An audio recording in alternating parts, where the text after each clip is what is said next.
let go so I can be free. I take the weight on my shoulders. I feel the sky come down on me. And I can't hold it much longer. Gonna let go so I can be free. Yeah, yeah. Oh, oh, yeah. Yeah, yeah. Oh, oh, yeah. Yeah, yeah. Oh, oh, yeah. Yeah, yeah. It's back. What's up, Jonesy? Oh, you too, dude. And we've got a day today. So first of all, we'll talk to Gabrielle Starr about the Red Sox in about 15 minutes. Max Muncy after that. MJ Melendez from the Royals. Logan Allen from the Guardians. Both will come on for a kind of duo conversation. And then JD Davis also in hour number 2. Is that enough for you? Or should I get anyone else? No, I think that's probably might be too many. Well, Kratz, AJ had a really rough day yesterday. He did work. And then in the evening, I watched I then quickly got out of the Mariners-White Sox game. It got a little bit out of hand. Did it? I thought it was fine. 14. It was 5-0 in the first. Yeah. And that's when I left, Kratzy. That's a good time to leave, especially when you have to get ready for your birthday today. That's Absolutely. That's right. Thank you. He didn't want us to talk about that, by the way. Yeah, you're allowed to talk about it. I'm just like, whatever. Yeah, it's a good one. Thank you. Appreciate you. Are we allowed to say the number? Yeah, absolutely. Oh, okay. It's probably online somewhere. Something bad. Maybe fakely online somewhere. Maybe. For years in my old job on TV, like for the first probably at least 5 to 7 years, they're like, what is this guy, 15? I'm like, no, I just take care of my face. It's good skincare. Sorry. Anyway, thank you. Beautiful.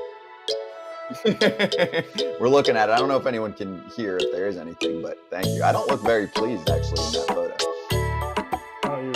Are you on a magic carpet? What's going on in that picture? I don't know, but there's a little bit of resting bitch face from me there. Not gonna lie, but Kratzy's having a great time as usual. I'm in the water. Shocker. Also, one other shout out to Chaz McCormick. You weren't here yesterday, Jonesy, but he joined the show and then tanked twice. So good for him. Thanks for coming on. Also, both guests we had on yesterday went yard. No, Did Ford go Mike yard? Ford went yard. Oh, he did? Yeah, just Luis Robert caught it and brought it back. Oh, okay. I was going to say, no, he didn't. No, he did. But Luis Robert jumped over the fence and brought it back. As soon as he hit it, I was like, oh, shit.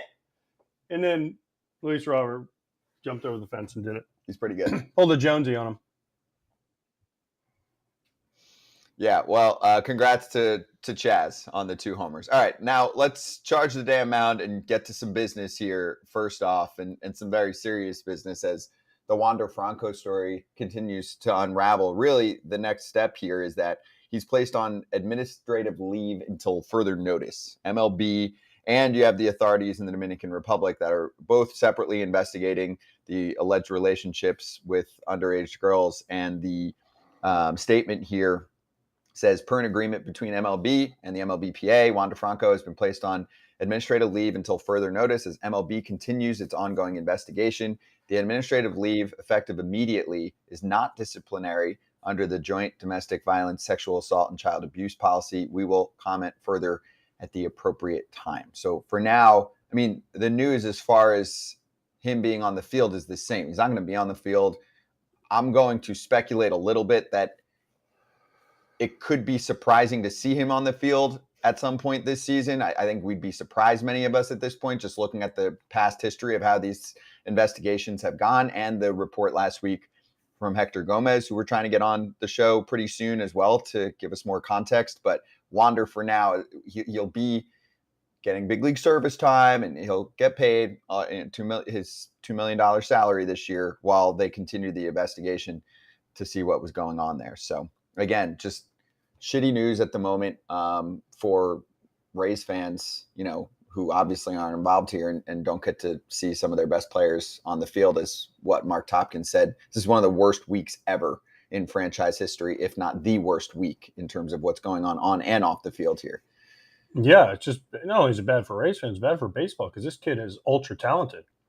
And we don't know all the details. We don't know all the stuff. It leaks out, and it's just when you see this, you feel horrible for everyone involved, like the girls, the Wander Franco. I mean, everything. And we don't know. We can't speculate on what happened because nobody's really saying what exactly happened, other than some Instagram photos kind of leaked out, and so it's just a horrible situation for the game and for Major League Baseball and the fans. And I mean, I hope it comes to the right solution, which is, hopefully, whatever that right solution is. And it's just a sad situation. And gosh, man, I mean, you guys, Jonesy and Kratz, you guys have been through this. I don't know if we've ever been through it like to this extent where teammates get in trouble and, you try to find forgiveness and you try to move on from it. But man, this situation is just so tough because of everything that you're reading.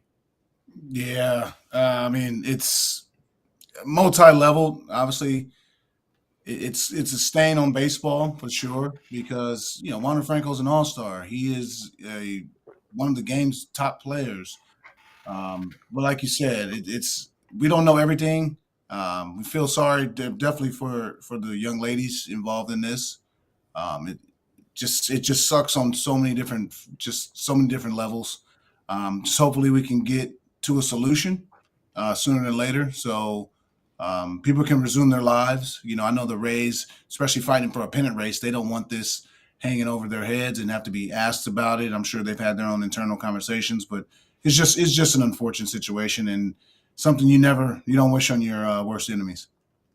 Yeah, no matter what, we want the truth to come out. On both ends of this is bad. If this is true, this is bad. If somebody's making something up, this is bad. Like, we want the truth to come out. So however long this takes, I think this is something that MLB does a really good job of.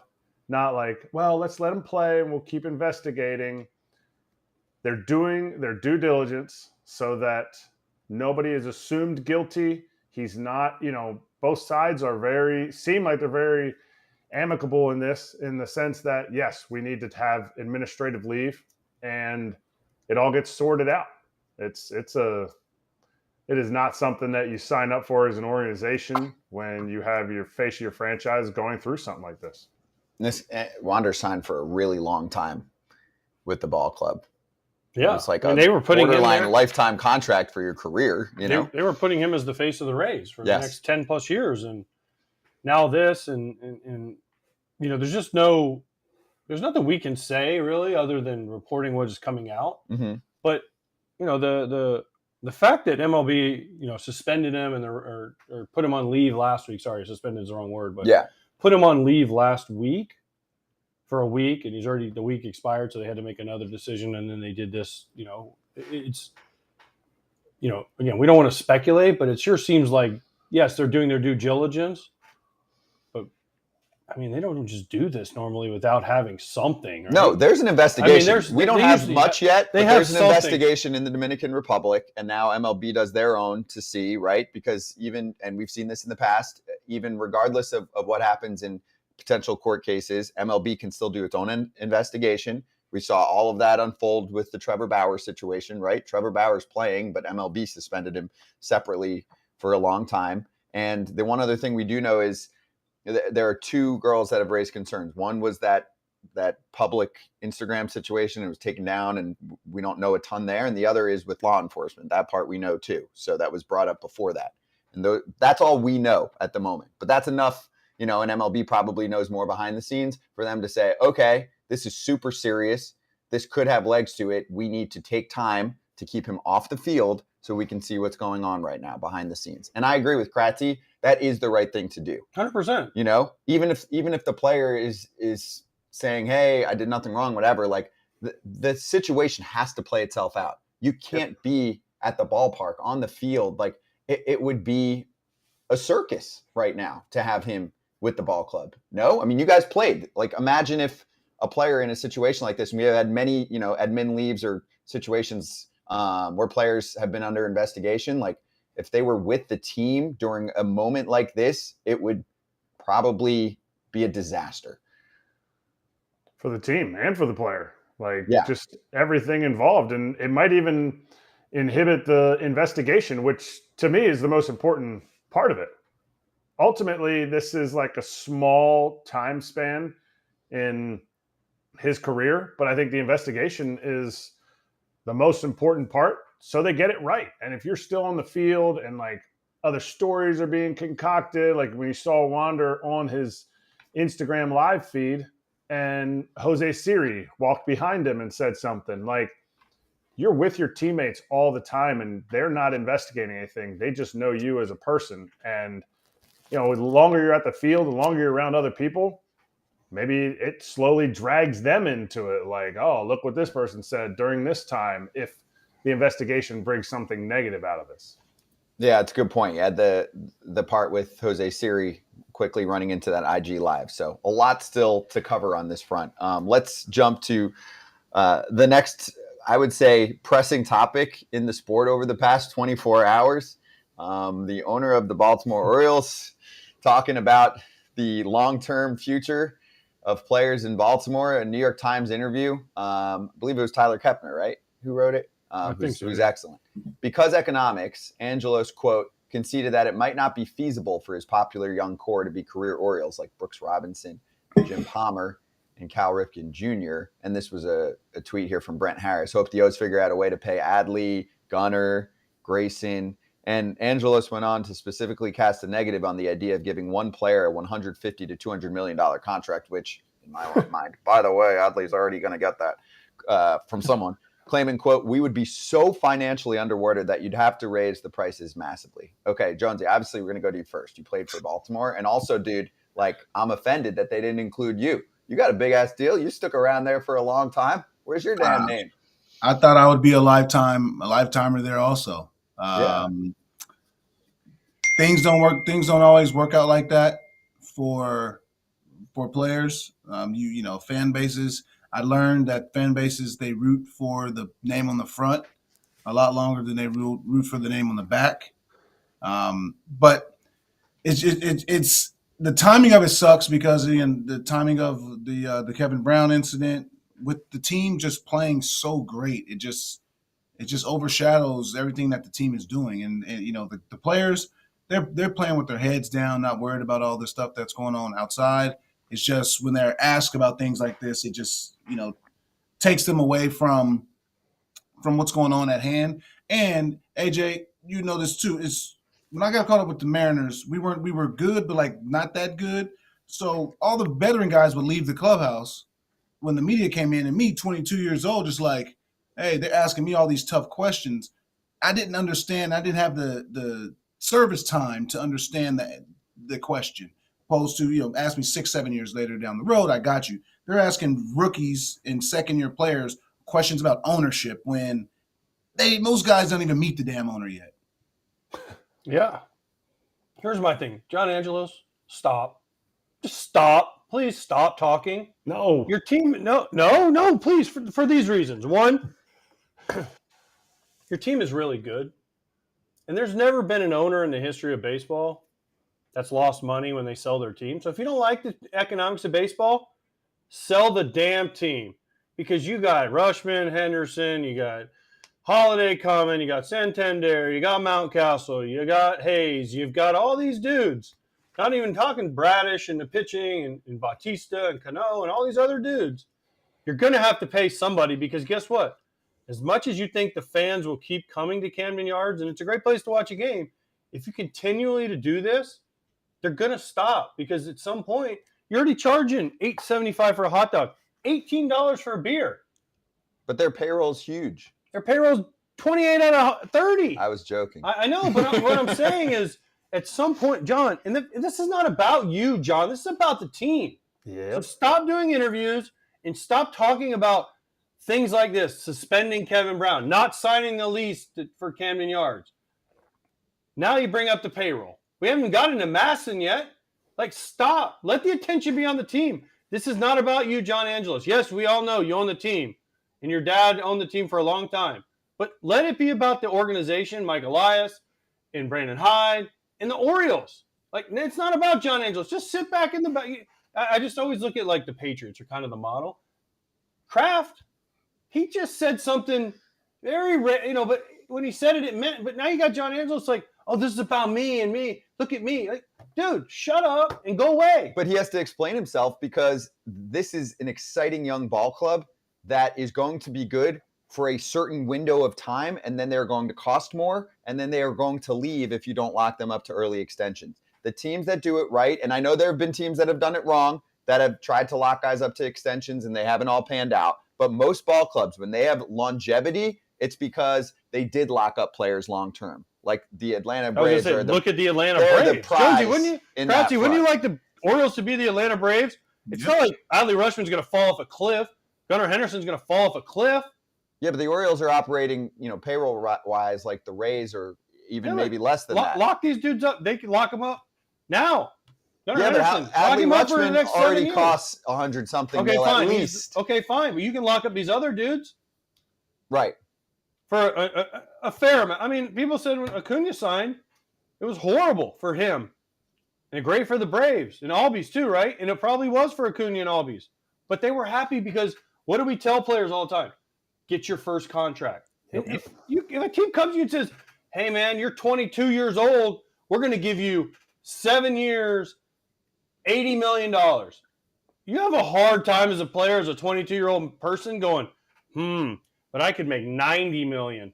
Fuck that, dude. Like, I'll take my 80 and go to the bank and be like, man, I'm living a pretty damn good life for the next rest of my life. It hasn't happened yet, though, Kratzy.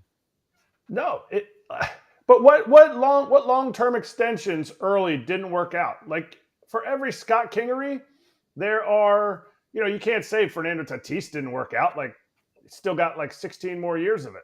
You can't say like what long-term extensions at young ages of kids don't work out.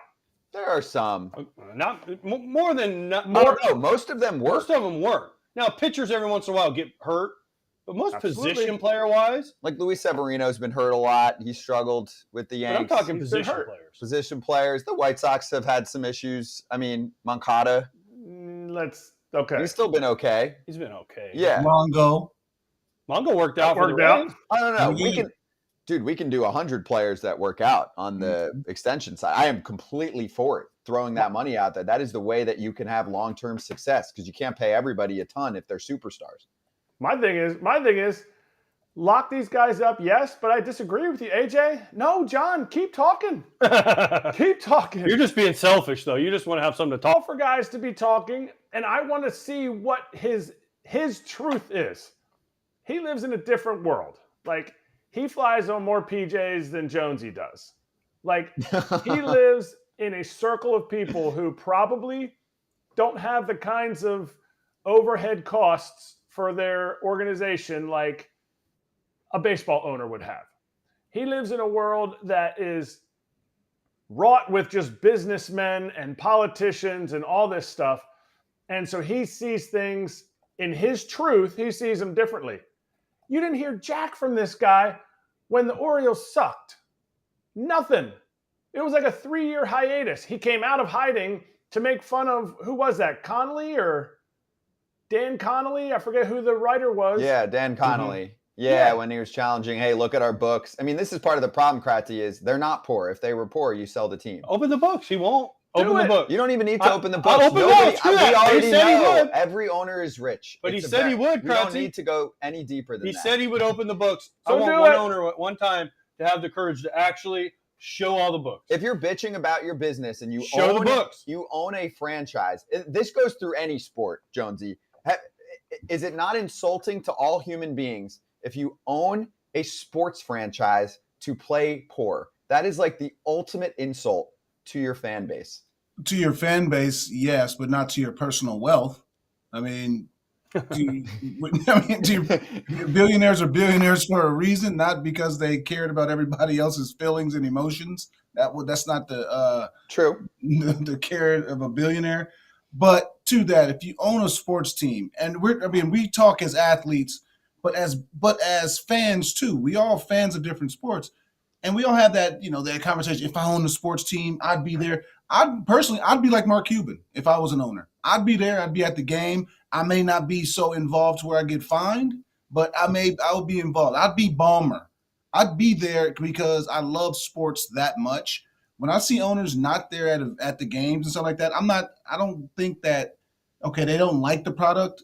Most owners make their monies in different ways, and then the baseball is just, another, LLC for them. But I always look at baseball owners as a fan. I got all that money, I get it. You fly this way, you live a certain life, but at the end of the day, you can for 3 hours you can be a fan, or I'm sorry, 2 hours and 36 minutes. You can be a fan, and you can be a little kid. It's okay to have a hot dog and some nachos and spill something on your shirt. You don't always have to be so ownerish. You know what I mean? That's the kind of owner I would be. That is perfect. That's the perfect line. Don't be so ownerish. Just it's your toy. Have fun. Otherwise, you're don't rich. do it. Everybody is loaded. We know that. But you don't on. always have to be in an $800 collared shirt and stuff. Man, wear some Nike shorts and a t-shirt. You're it's okay Wear to the team be apparel. you. Wear the team apparel. That's okay too. Yep, I'm with you. All right, There's a reason why there's guys lined up to buy sports franchises. Ain't because they're losing money. Because you're rich as hell. So spend the damn money and do it for your people. Just tanked for 1 billion years. Come on. Check out the poll question we have right now. Which team will not make the AL wildcard race out of Astros, Blue Jays, Mariners, Red Sox? Relevant because we're going to talk to Gabrielle Starr about the Red Sox coming up.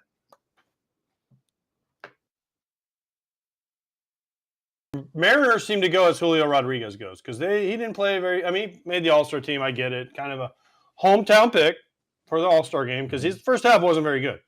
I mean, it was for him. For a lot of players, he'd be like, damn, I'll take that. But for him, it wasn't like the Julio Rodriguez we expect. Now, I know Shohei Ohtani already has the MVP locked up in the AL, more than likely. But should Julio Rodriguez, if they not only get in the playoffs, win this division, should he get a lot of attention for most valuable player? 17 hits in 4 games, something we've never seen before. And as he's gone up, so have the Mariners. So is he the most valuable player to a playoff contending team? I think when you look at it, when it comes to the award voting, you have to look at it in totality. I think you look at the last 5 games, he's 18 for 27, 2 homers, 5 stolen bases. He's been red hot. He's been the engine, the straw that stirs the drink, whatever analogy you want to use for what he means to the Mariners. But I think when you look overall, and there's some monster seasons in the American League. Right? I think if you look at what Corey Seager has done for the Rangers, as a guy who missed a month, and look where the Rangers are, look what those numbers are going to be at the end of the day. I think that's more of a guy I would lean toward and say, okay, this is a top 5 finisher in MVP voting, as opposed to a J-Rod. And let's say Julio finishes the season in a similar fashion to what he's playing at right now. Maybe that's deserving of a top 10 finish in MVP voting, but I think to get into that top 5, you've had to do this for a sustained period over the 7 months of the season. And now back to foul territory.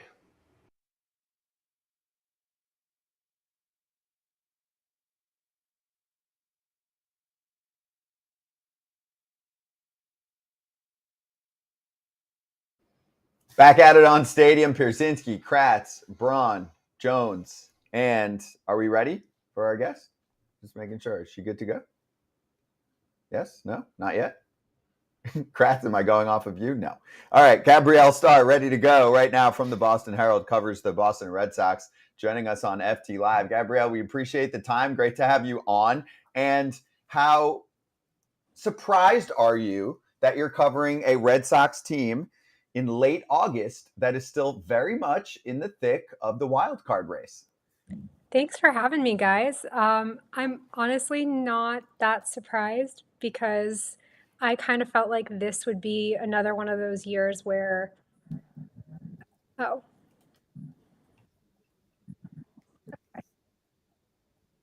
Hold on. Oh, sorry, Gabrielle, we'll bring you right back. We're not hearing her yet. So, how surprised are you? I was trying to read her lips, but I heard thanks for having me. And then she kind of turned her head, and then I was like, oh no, now I can't read her lips. Yeah.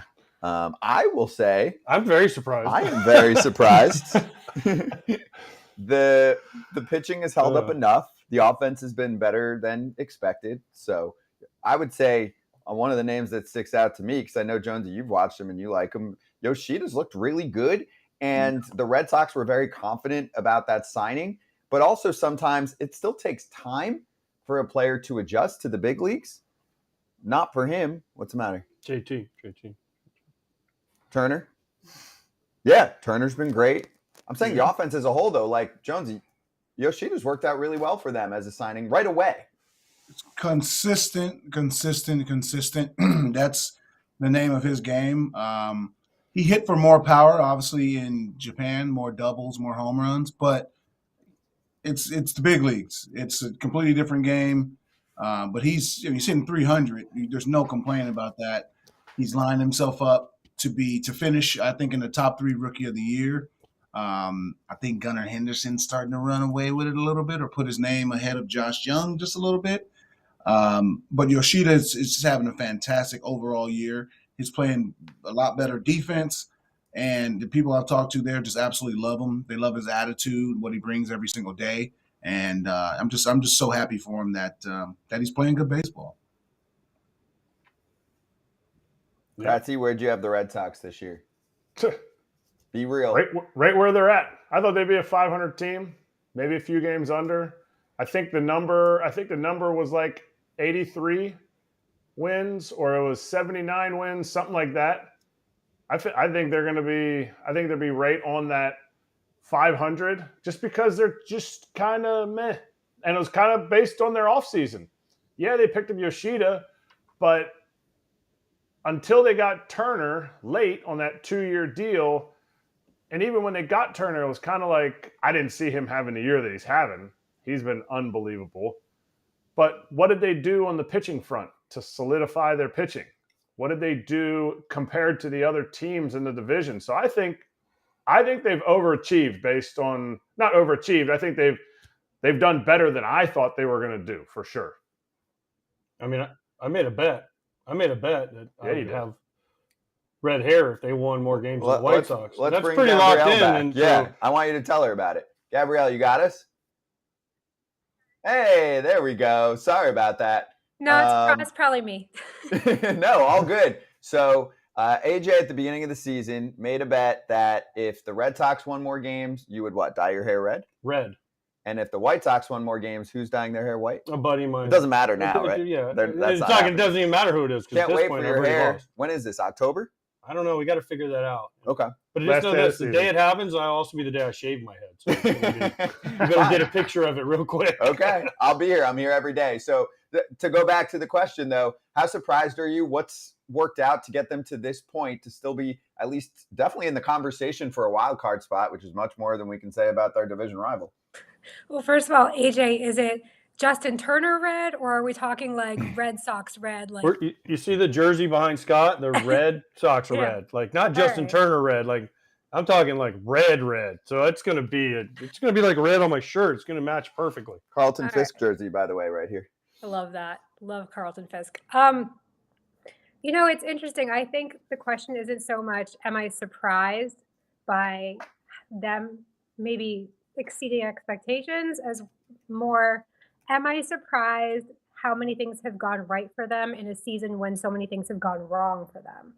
Because this is basically a repeat of last year, and the difference is when they're getting injured, they have depth in the minor leagues that can help them kind of cushion that blow, and the injuries aren't as long and calamitous, and those guys are coming back. So you lose Chris Sale, you get Chris Sale back.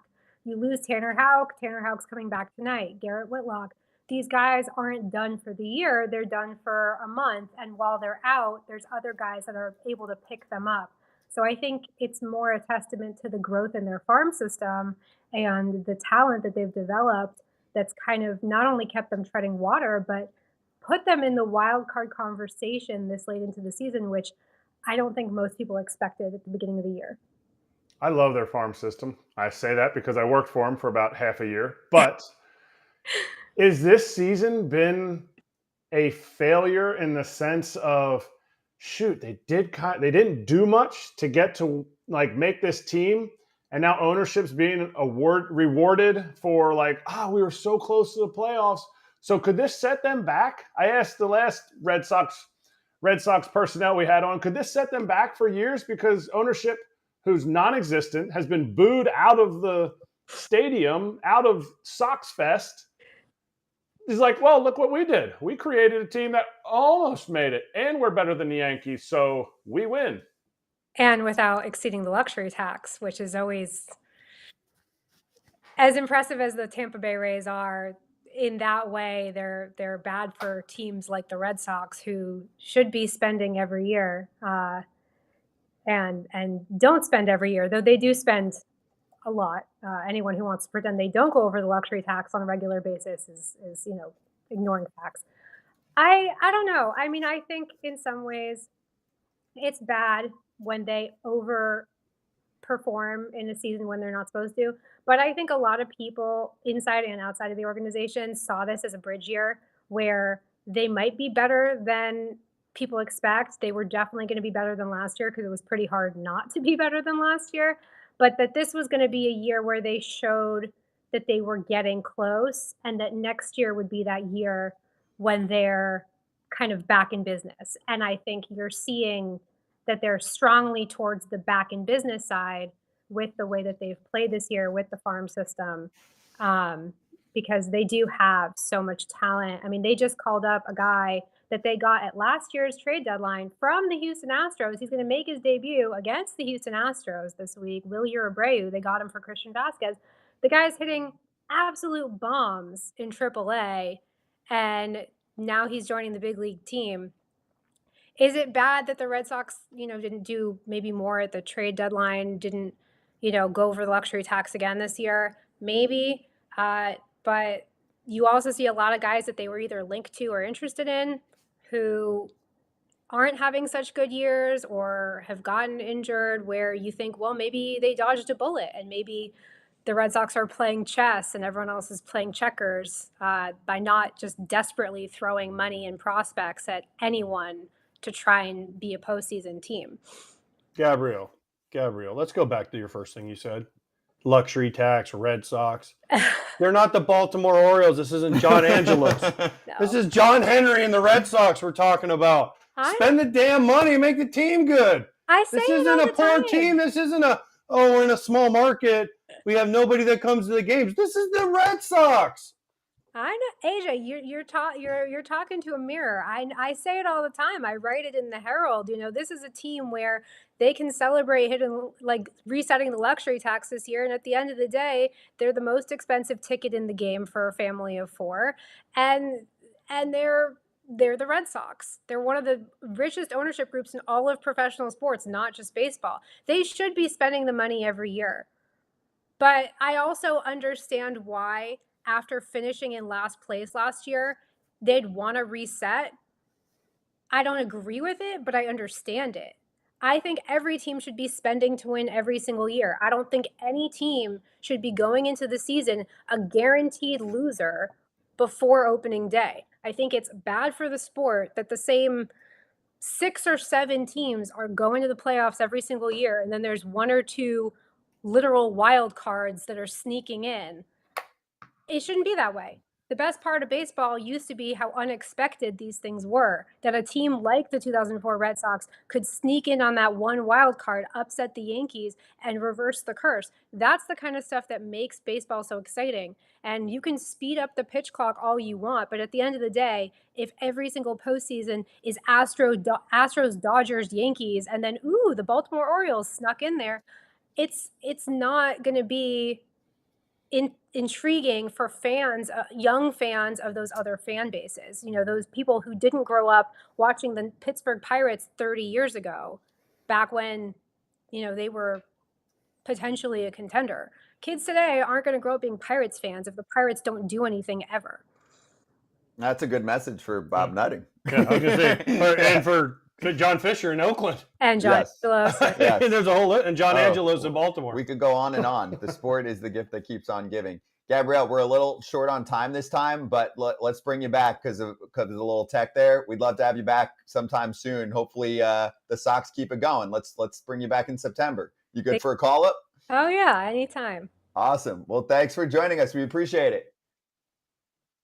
Thanks, guys. That's Gabrielle Starr, and you can see her work at GFSSTARR1 on Twitter, and also read her reports and articles in the Boston Herald. Max Muncy joining us.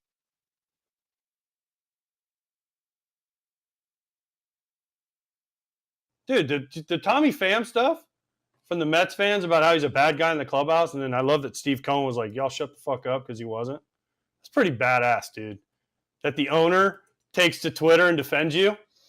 I mean, that's awesome. Like, as a player and as like a guy that would be like, man, I'm going to go it's between the Mets and the Nats, and the owner of the Mets is backing up his dudes on Twitter.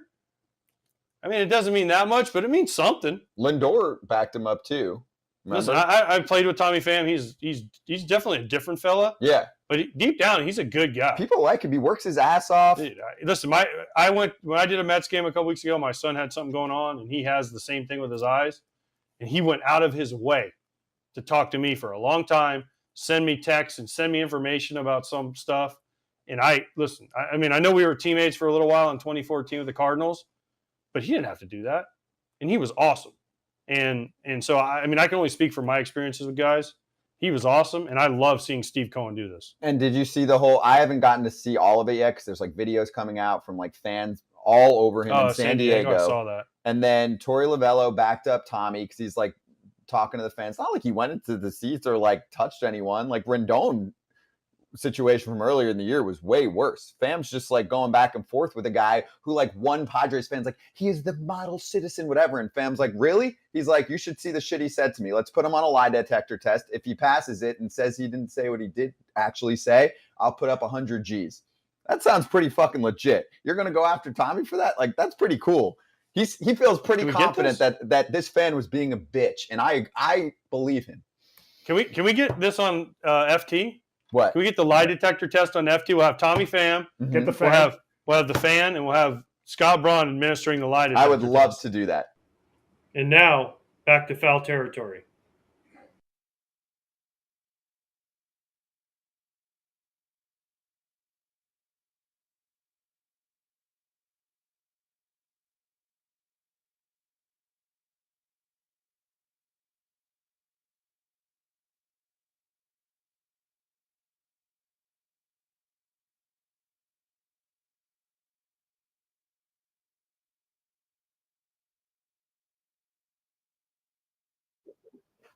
Back at it with a big day on FT Live. Scotty Braun, AJ Pierzynski, Adam Jones, Erik Kratz, and Max Muncy joining us from Cleveland. How you doing, Max? I'm great. Thanks for having me on again, guys. Of course. Give him your joke that you threw out there during the break. What joke? Oh, yeah, his hands are sore. Jonesy, Max's hands are sore, dude. They're 17-2 in August. All they do is shake hands after games. Like, gosh, we can't keep doing this. Yeah, it's been a fun month. You know, that's something that we talked about with the guys. Earlier this year, we had a month where we only won like 8 or 9 games. I don't know what the number was, and we kept telling the guys, hey, we're going through this right now, but there's going to be a month later this year that we're going to win 20, 25 games. So we just got to stick with it. What makes you so good? Yeah, please. It's like it's like you guys go 5-5. No, like I don't know, just you guys don't hit any bad streaks. I mean, knock on wood. I don't want to put anything bad out there for you, but like, what makes you guys on a day in day basis just like so damn good? I think you get an entire clubhouse that can buy into their role with the team. You know, with us being the Dodgers, we're always going to have a roster of people that should and deserve to be playing every single day. But that's not always the case. And so when I think that happens with some other teams, you know, guys start getting upset, they start getting angry, they start questioning things, start questioning moves, start questioning why they're not playing, why they're not pitching, why they're not doing this, you know, why am I hitting in this spot in the lineup? And that's one of the main things we always try to reinforce over here in the clubhouse is that, hey, we're all buying in to try and win a World Series. It doesn't matter where you hit, doesn't matter where you play, doesn't matter who you're playing against. You know, whether you're only playing against righties, whether you only play against lefties, whether you play against both, whether you're hitting ninth, hitting first, it doesn't matter. And I think we just try to reinforce every single day that the whole goal is just win. And it doesn't matter, you know, and obviously it helps that we really only have, one position player under the age of 30. You know, we have a lot of guys that know what's going on out there. We have, you know, a lot of experience and, you know, a lot of guys who just want to win. And so it's just, I think when you get an entire clubhouse that buys into that mentality, it becomes contagious, and that's just something that we've always done. You said we the players, we Doc, we the front office. Who starts it? It's everybody, but I mean it starts with the players. you can have the front office and the coach, but if the players don't buy in, then it really doesn't matter. And so I think it just starts with the players, and it starts with the guys that have been here. And every year we bring in new players, and they immediately buy into the culture of the clubhouse. And it becomes seamless for a lot of those guys. We added 4 or 5 new players this year after subtracting a couple of really big names, and those guys bought in immediately, and it's just been 1 or 2 of those guys have actually taken over the clubhouse, even though they're brand new, and that's how much they bought in. They just they just want to come here and win. Max, how ironic was it you guys played the Marlins and there was a hurricane coming and you guys were in LA? You had to play a doubleheader because of a hurricane. Now, first of all, I hope everything is okay and everybody's okay in California with all the stuff that happened. But did you feel the earthquake? What do they call it? The hurricane?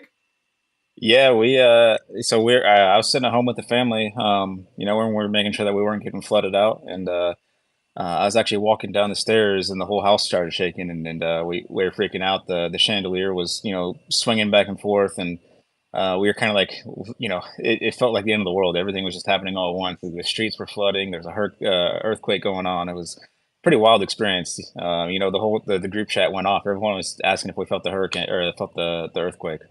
Okay, that makes sense. Now, you're from Texas, so I'm assuming you've been through a hurricane before?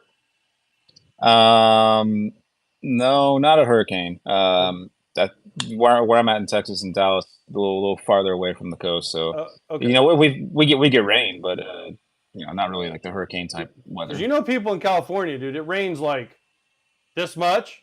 There's 6 drops that fall, and they're like, the world is ending. Yeah, but they're not prepared. I know, it's amazing. So, again, people in California always say, oh, man, I don't want to live in Florida. You guys have hurricanes. And I'm always like, well, you guys have earthquakes. Yeah. So we don't get earthquakes, but they got a hurricane. And and you saw the picture of Dodger Stadium surrounded by, I don't understand how that happened, because Dodger Stadium's on a hill. I don't understand how, the parking lot was all flooded. Yeah, it was like that all over the city. The streets in our neighborhood, we couldn't drive anywhere if we wanted to. It was so flooded. It's just, but I give the people a lot of credit. Everyone handled it pretty well. No one panicked too bad. I think I did see some videos of people at the stores, knocking things out. But other than that, I felt like the city handled it pretty well.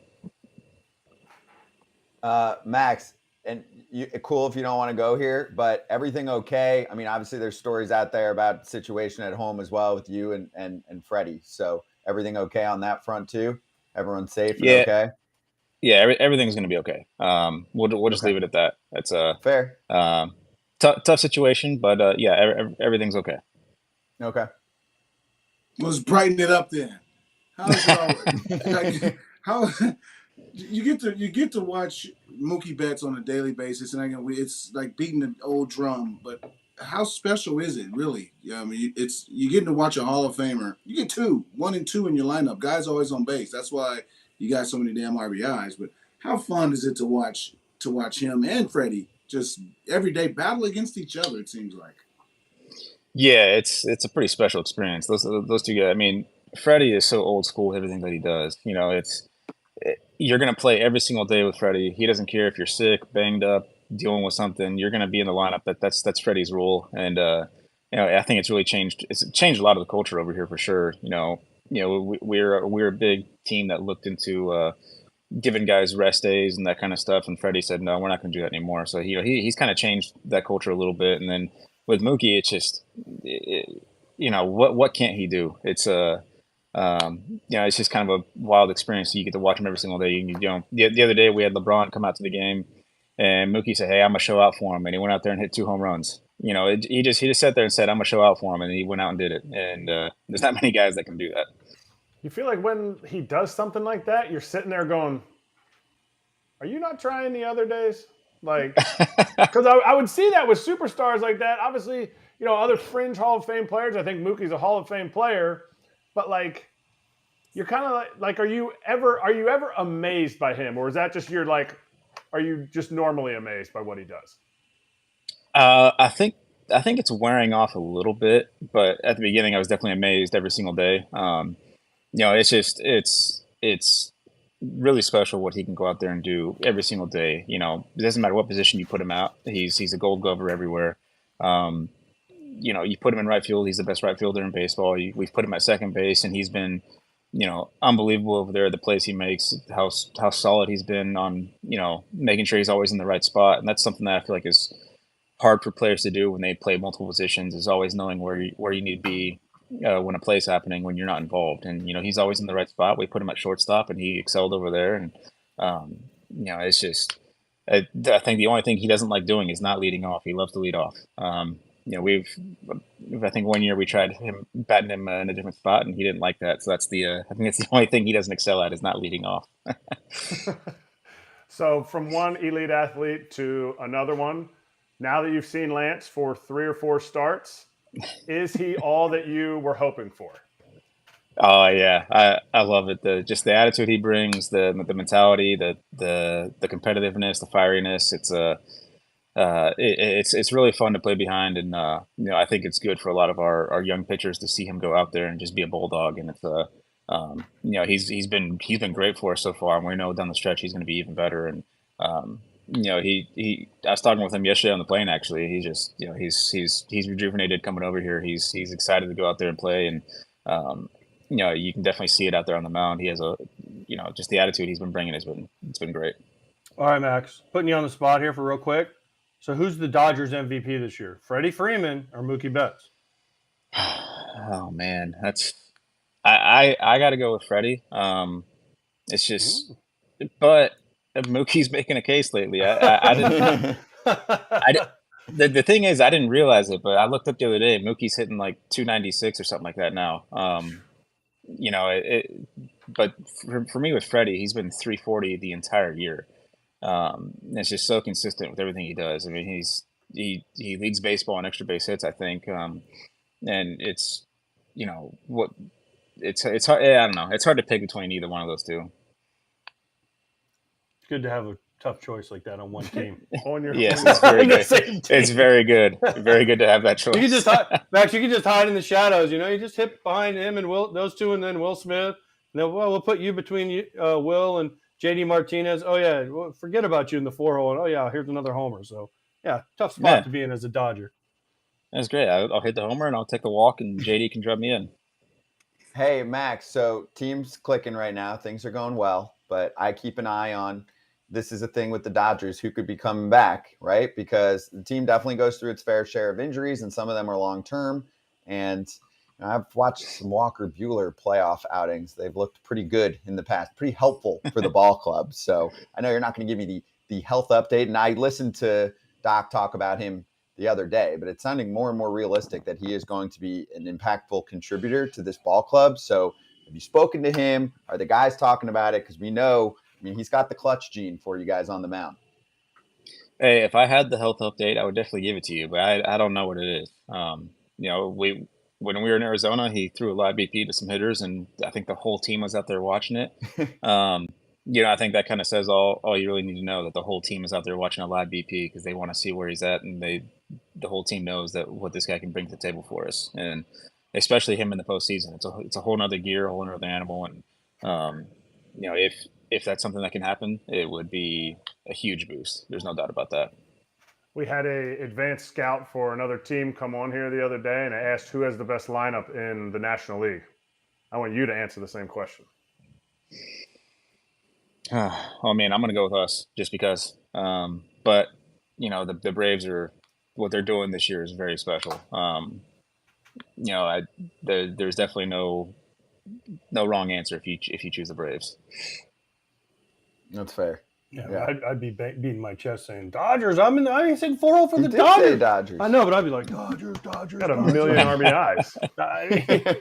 4-0, dude, for the Dodgers, for the Dodgers, not for like another team. The Dodgers. Yes. Well, you're also a little different than Max. Yeah, I didn't walk. He does. That's everything else. You guys are exactly the same. Yeah, exactly. Everything besides personality, hitting profile, position, exactly the we same. both hit left-handed. Where you're from, earthquakes versus we got that. We both hit left-handed. We both have sick beards. Yeah, you hit exactly. left-handed. Right. We found 2 things. Great. We'll work on more in the meantime, dude. Great to have you on. Enjoy the ride. Keep it going. We'll get you again in a couple weeks. Oh, wait, hold on. Before you go, they're facing Syndergaard, your teammate. You got any inside dope on him or what tonight when you get up there? It was short. He wasn't on the But team still, for long. he went through spring training. That counts. You Yeah. learned a lot. I don't know if I want to give that away as a scouting report. Did you hit a homer in live BP against him?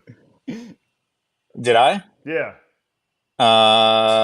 No, but actually the first live BP of the year in spring training, I faced him, and or our first sim game when we actually had a defense out there, and that was my first shift beater with the new shift rules. Oh, sorry about it. That is history, though. That's when you're like, "Ooh, I think I'm gonna like this." Never new forget rule. your first one. Yeah, it was great. I was I was running down the first baseline shouting, "Yeah, there's no shift anymore." I love that, Max. Yeah, those spring training sim games get a little wild sometimes. We need to mic some people up for those spring sim games, I think. Max, good stuff, dude. Appreciate the time. We'll get you again soon. All right. All right, sounds good. Thanks, guys. Cheers. That's Max Muncy from the LA Dodgers, the hottest team in the month of August. I think it's fair to say. Them and the Mariners. Yes, Forever. that's true. Mariners too on the AL side. We'll swing back. We've got picks for tonight from all of us. Next.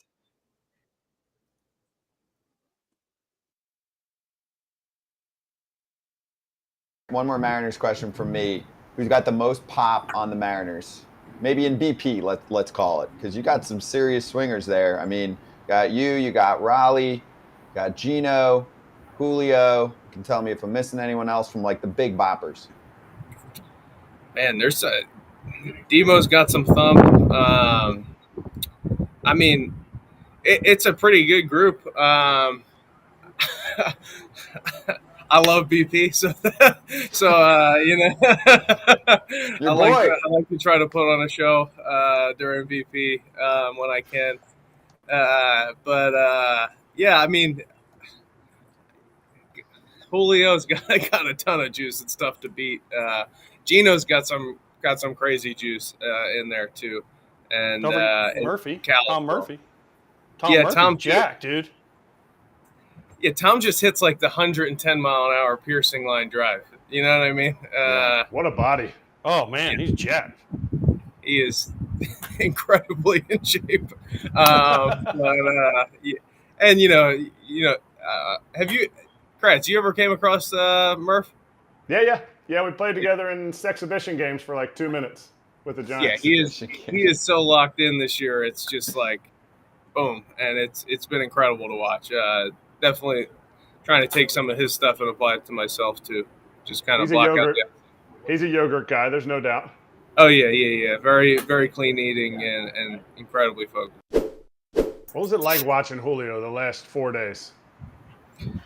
I asked him after the third day. I said, "What'd you have for breakfast the past few days? Because I really need some hits." And he said, "I'll order you some Chick-fil-A." I think he had Chick-fil-A in the morning. The Sunday he said, "I couldn't get my Chick-fil-A today," and he ended up getting one. But so hopefully he had some Chick-fil-A this morning. And now back to foul territory.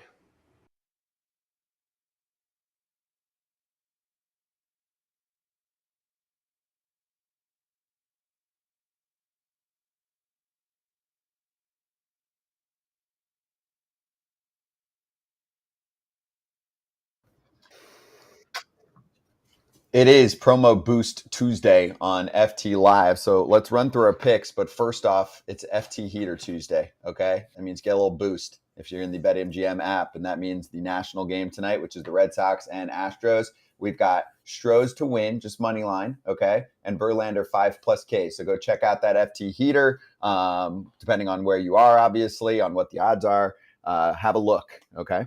And let's get to Monday's locks. Ouch. It happens. We got shut out.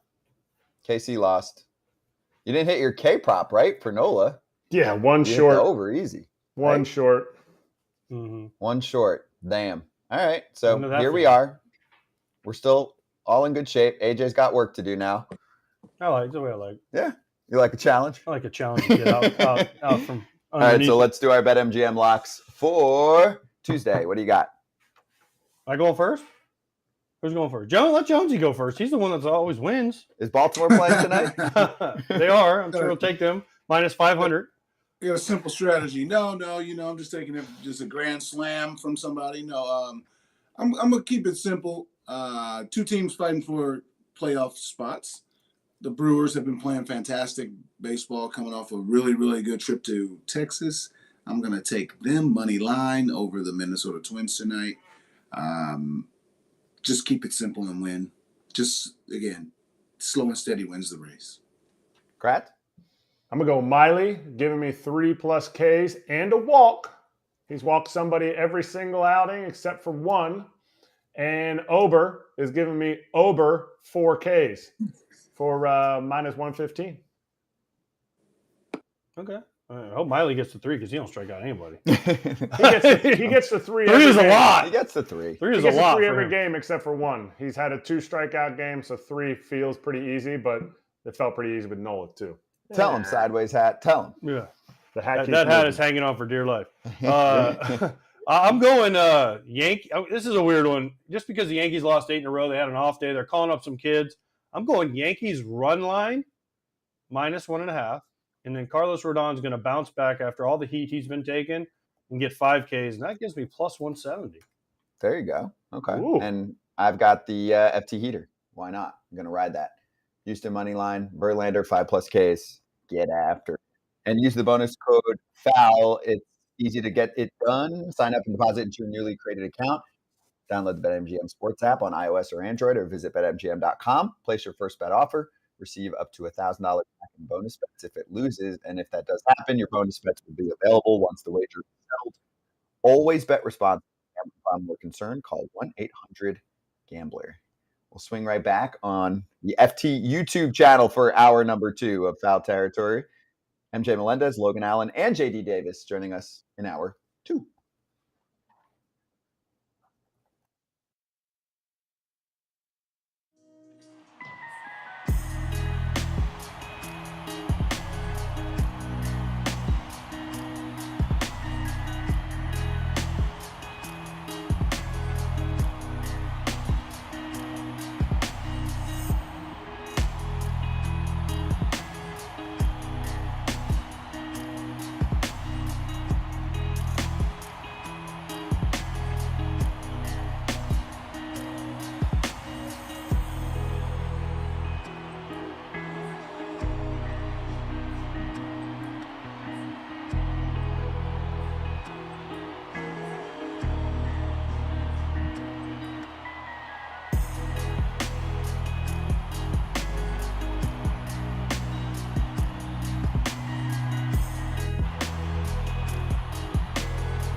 So I can be free. I take the weight on my shoulders.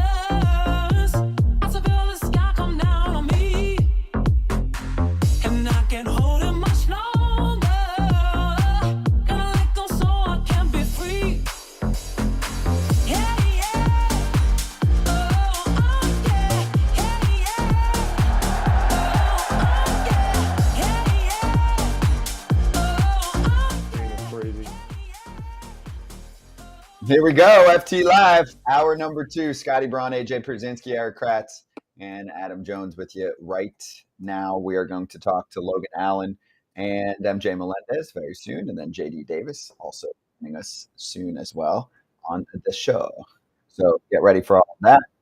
Also, while we have a quick sec, just wanted to give a little love to that Phillies game yesterday. You had the Bryce Harper inside the park home run, quotations. Yeah, well, the center fielder, every time the center fielder drops the ball, they give it a home run. Well, there's a change this year in terms of how scoring decisions are being made, which I want to dive deeper into. Jonesy, if you're a center fielder and a guy hits one off the wall and you run over to go pick it up and you drop it, Twice. it allows him to score from third, shouldn't that be an error?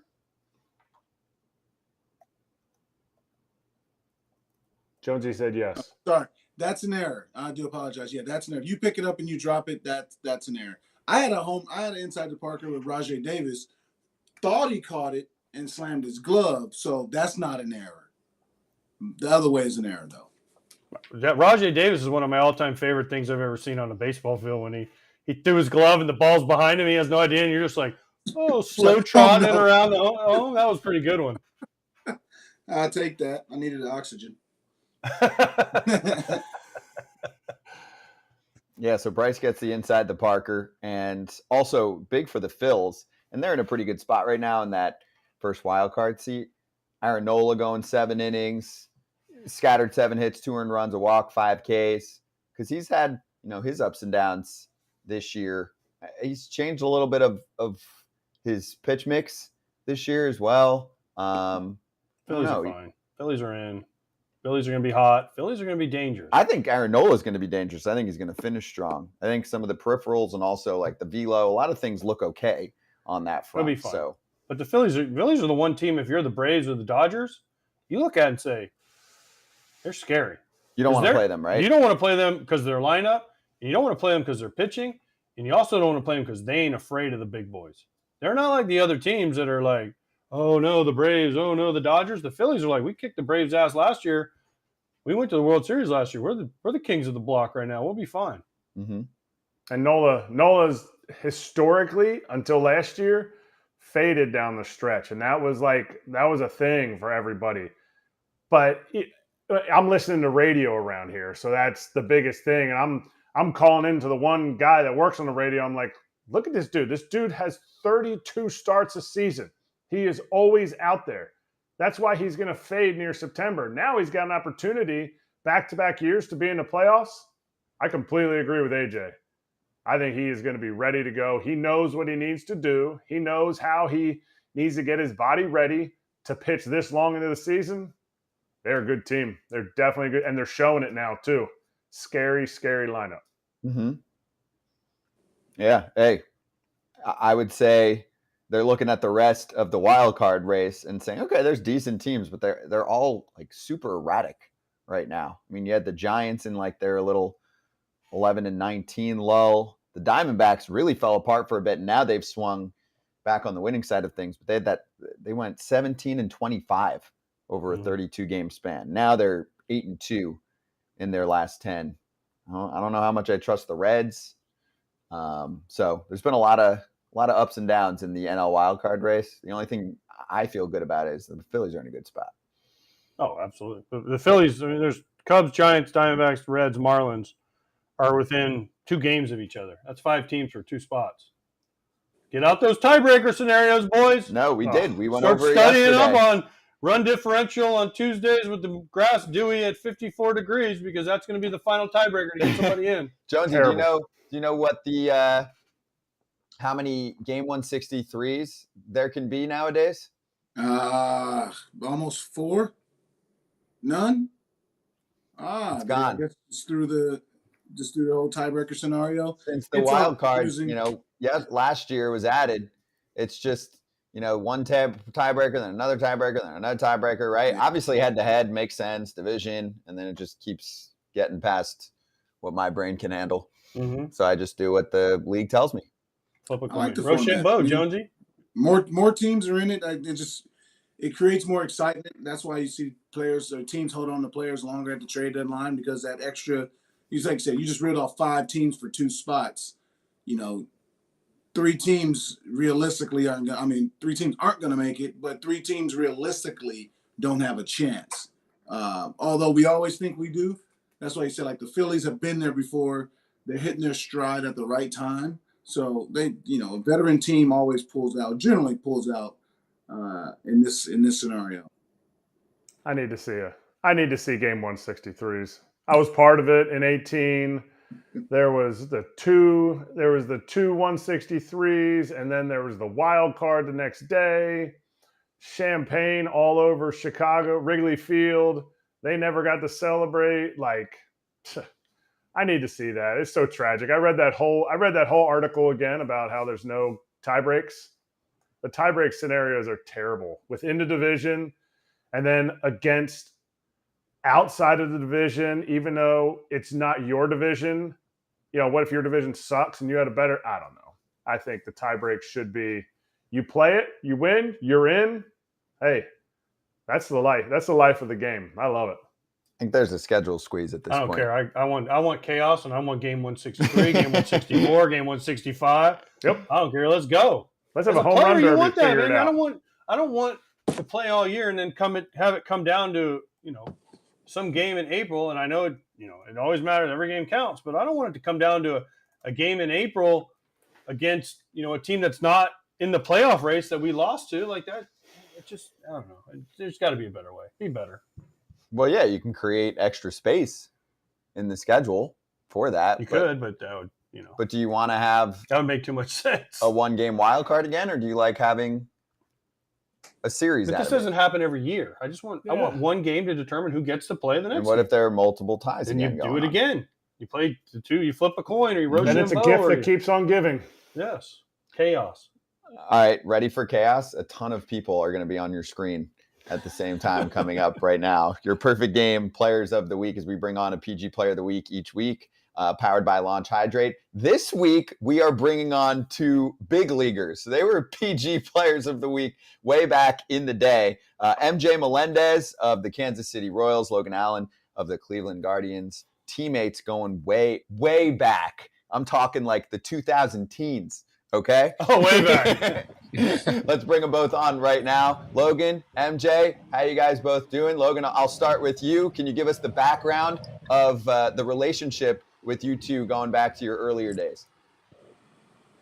Yeah. MJ and I started playing together when we were, well, first of all, thank you guys for having us. But no, MJ and I started playing together when we were kids. I'd say probably going back when we were 6 years old, playing, again, those like local youth leagues. Back when his dad was coaching at Bethune-Cookman, so he was back over on my side of town in Florida. We started playing together there, and then started a travel ball team shortly after, and that kind of relationship just stayed together, and we probably played together every single summer. From 6, 7, 8, all the way through high school. So, definitely a long relationship going all the way back. MJ, how you doing? And yeah, take us back and give me to kick things off, a Logan Allen story about what he was like in his younger perfect game days. Yeah, what's up, guys?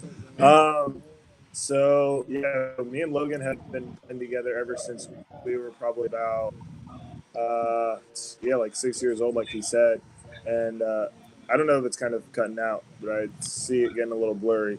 But no, we've been playing together forever, and I'd say a story. I don't know if there's a specific story, but I would say whenever we started kid pitch, he was always the ace. He was always the guy that we went to in the big games, always throwing strikes, and he was just nasty.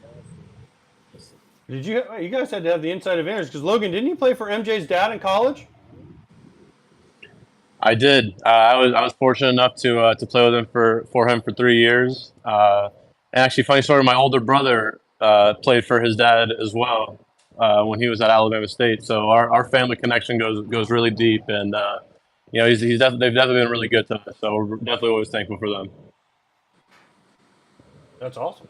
Like you start out as 6-year-olds, and then you get to play for the same guy in college at FIU. It's pretty awesome. And listen, I'm an Orlando guy, Logan, so I'm just going to say this. There's people here that talk about you as the greatest pitcher they ever saw in high school in Orlando. And there's been some good ones that come through here. But there's people that say Logan Allen was the best one in this area for a long time. So credit to you. Well, thank you. That's high praise. Yeah, there definitely was a lot of great players to roll through there. So to even be mentioned with a lot of names like that, it's really a great honor for sure. Hey, MJ, what's up, brother? I want to ask you about the WBC. Take it back 5 months from now. Getting to represent your country, your heritage, dyeing your hair blonde. I know you've seen the guys in 17 and 13 in the previous years. But take us back to that experience of the WBC, being around the Puerto Rican superstars of the game. Yeah, man, it was unbelievable. I mean, obviously, you know how that is firsthand, but being able to do that in front of, thousands and thousands of people was, insane. And then to be able to do it, obviously representing your bloodlines, your heritage, both my parents born in Puerto Rico. For me, it was an incredible experience, something that I'll never forget for the rest of my life. And hopefully I have the opportunity to do it again. All right, Logan, this is for you. You get the first rebuttal in this. Was there any trash talking going on before your first big league at bats against each other? No, but I mean, but I definitely had that day circled on the calendar. I was looking forward to it. There wasn't probably any need for trash talk because he got me with the first at bat. He hit a single in his first at bat, so started off hot there. But I've gotten him a few times since then. Haven't had a chance to punch him out. But no, still looking forward to that opportunity. I think we play him again here coming up, so I'll have that opportunity again here shortly. So, MJ, what's your rebuttal to this? Like, has this been successful so far, or is this kind of going downhill, or are you just waiting in the weeds until you snatch him?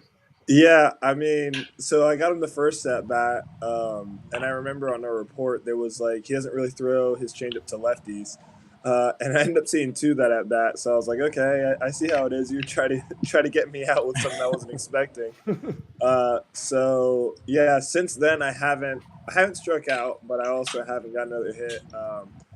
I remember just being out front on one of them when we played at their place, but we'll see what happens. We got one more round this year, and I don't know. Hopefully, I can get another hit at least, maybe even an extra base hit.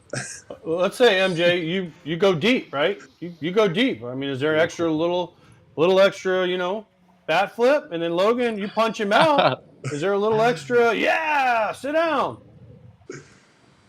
I'd say there's definitely. Go ahead.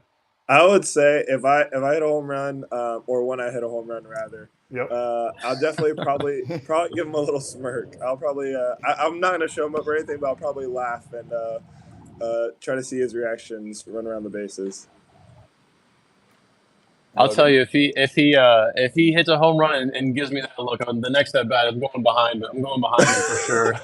But no, if I'm able to strike him out, I'll definitely try to see if I can stare him all the way down to the dugout, see if I can get somebody to chirp at me or something. But I keep it pretty low. I keep it pretty calm and cool, collected on the field. But I think that'll probably bring some of the emotion out of me for sure. Yeah, but this is when the emotion can show. So MJ, you hit a tank when you hit a dinger against him. I want you to stand at home plate, and I want you to snap the bat over your knee and look out at him and say, that's all that one had, and then trot around the bases. But when Logan, you strike him out, I want you to take the glove and be like, as he's walking back, be like, MJ, why don't you sign this? That would be something. That would definitely be something pretty crazy. I'm gonna have that in my mind. I'll be ready for that. Okay. Be on the lookout. Be creative. Logan, why didn't you talk? Were you the one that talked MJ out of catching? Because now MJ was a catcher. Let's not forget. Now he's playing right field. He's running around stealing bases. Like, were you the one? No, I'll say, even when I'm here in the dugout, I'm vouching to all the guys. I'm telling everybody how good of a catcher he was and how he can still get up back there and pick it. But it's been cool to see him just be out there and get to run around, show off the athleticism a little bit. But, he knows how it is. Anything you can do to stay in the starting lineup every day, that's what your goal is trying to be. And, he found his role there in the outfield, and, it's let him get every day at bats, and that's all you can ask for. And MJ, you know how rare that is, what you're doing, right? To have the skills to be a big league catcher and then just be like, yeah, sure, I can handle the outfield. I mean, we have 2 catchers. We have like 10 player hosts on FT Live, but 2 regulars here, Pierzynski and Kratz. I would not want to set up my roster with them as my corner outfilders. I'm just going to put that as nicely as I possibly can. You guys are not burners. Like, I watched you guys your whole careers. I didn't see the outfield skill set from your athleticism. You're saying we're not Adam Jones or MJ Melendez? Correct. I mean, Scott, it's your birthday, but screw you. I can't see Jones go behind the fish either. Yeah, exactly. No, I mean those guys. I mean, these 2, they know exactly what it takes to be a big league catcher day in and day out. I was able to do it consistently last year. When Salvi was out for a little while, but man, catching is no joke, especially in the big leagues. You got to know so much, the ins and outs of the games. You got to know your pitchers. Studying the hitters every 3-4 days. So it's no joke, and obviously the physical toll it is to be a catcher, getting hit by foul balls, just being back there squatting every day. And then, transitioning to the outfield where, you could get, no baseballs hit to you in a single game. Obviously, you're probably going to get 1 or 2. some days busier than others, but it's definitely a different pace. But like Logan said, anything to stay in the starting lineup, anything to try to help the team win. You were a 10 on PG. We're on here because you guys are PG superstars. You're exactly like PG was exactly right. A 10 is somebody that's going to get drafted and make the big leagues. You guys were 10s.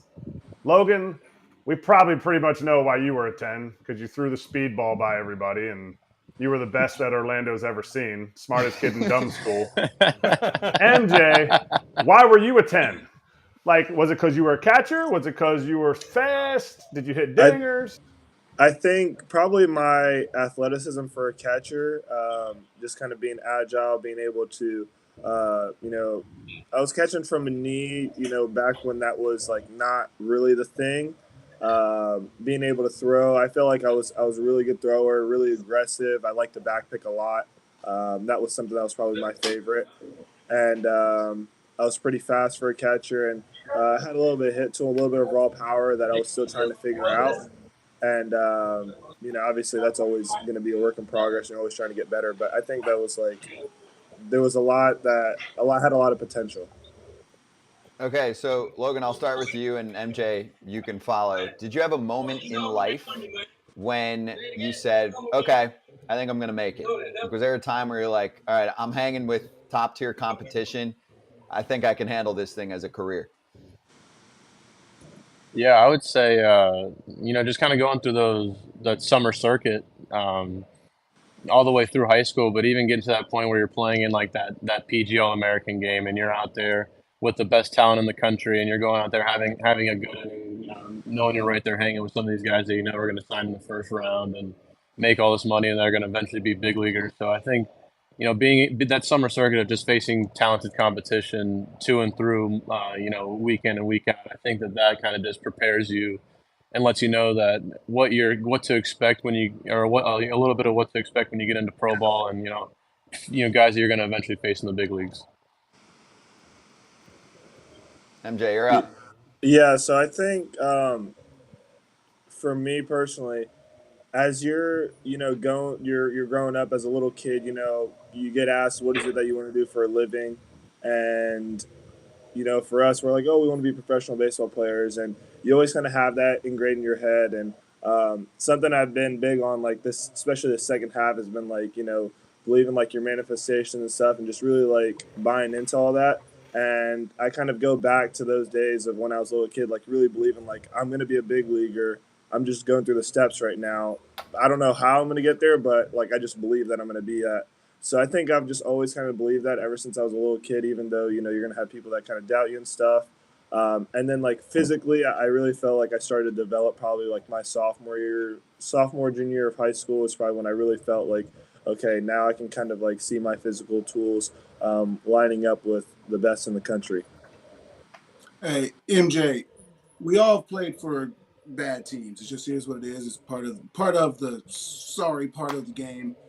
But also, we all have finished the year strong in those situations. How are you going about finishing the season strong amid not having the great record, but still trying to prove that, look, I belong here and my numbers are going to be, because I seen Bobby Witt is hot right now. So how is it personally for you to say, look, we're not going to win as many games, but I still can make my mark and put my stamp on this game?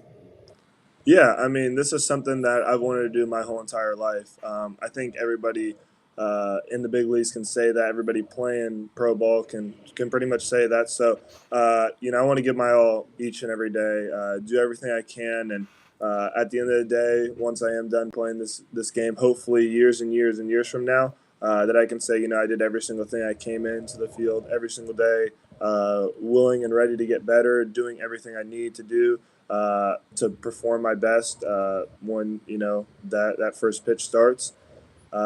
So that's been the big thing for me, and just not giving up. Obviously, it's easy to kind of throw the towel in when there's no playoff run to be made.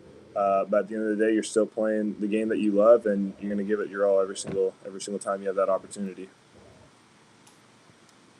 Logan, has anyone told you work extraordinarily fast? Has Carl Willis ever come out there and he's like, slow down, this is going too fast here? Because you remind me when you take the mound and you go so fast, a little Mark Burley. And I don't know if you know remember Of Mark Burley, course, but he of worked course. crazy fast too. So is there someone you looked at when you were coming through the PG ranks and said, man, I want to work fast like Mark Burley, or I want to be like so-and-so? I would say I never really looked at one specific guy and said I want to emulate the fact that they go quick. I think that I've just always kind of found myself, getting into a rhythm and just, also being on the other side of the ball and knowing how tough it is when a pitcher's on the mound and he is throwing strikes and getting right back on the mound and just continuing to kind of put it on you. I think that's you get into those situations. I think it just makes it tougher for guys, and I think that that's just one of those things that can allow me to have success. So, we're looking for any little advantage we can take on the mound, and I found that to be one of those things that I can use as one of mine. So I just try to utilize it the best that I can. MJ, is your family all catchers? Because you were a catcher. Was your dad a catcher? So my dad was a catcher just pretty much until he was like 12 years old. And then he ended up playing third base in college and pitched like a couple innings. But he did teach me everything I know about catching. I know when he was coaching, he always worked with the catchers. But he only caught until like a certain age. I don't think his knees were really built for it. Well, he made you and your brother catchers, correct? I mean, at least as youngsters. So yes and no. So he helped me, but I always wanted to be a catcher. So ever since I can remember, there's like a funny story where I was at his game when he was coaching at Bethune-Cookman, probably like 4 or 5 years old, and I went home one day. I had like a little Fisher Price glove and really like squatted in front of the TV and just smacked it on the ground because I liked hearing the sound of the catcher's mitt. And I always wanted to be a catcher, and I asked for my first catcher's gear at 5 years old for Christmas. Okay, Oh, wow. I like it. That's I cool. like it. That's awesome. Did you do that? I started catching like 7. Yeah. Yeah? Yeah, but I just because I don't want to bring this up, but my son beat Westminster Christian a couple years ago in the state championship. So I didn't want to bring it up, and your brother was the catcher, so I didn't want to mention it, but I will. Humble brag, my bad. I was a coach. It's okay. I almost got kicked out of the game for being out of the dugout. No. Oh, yeah. You?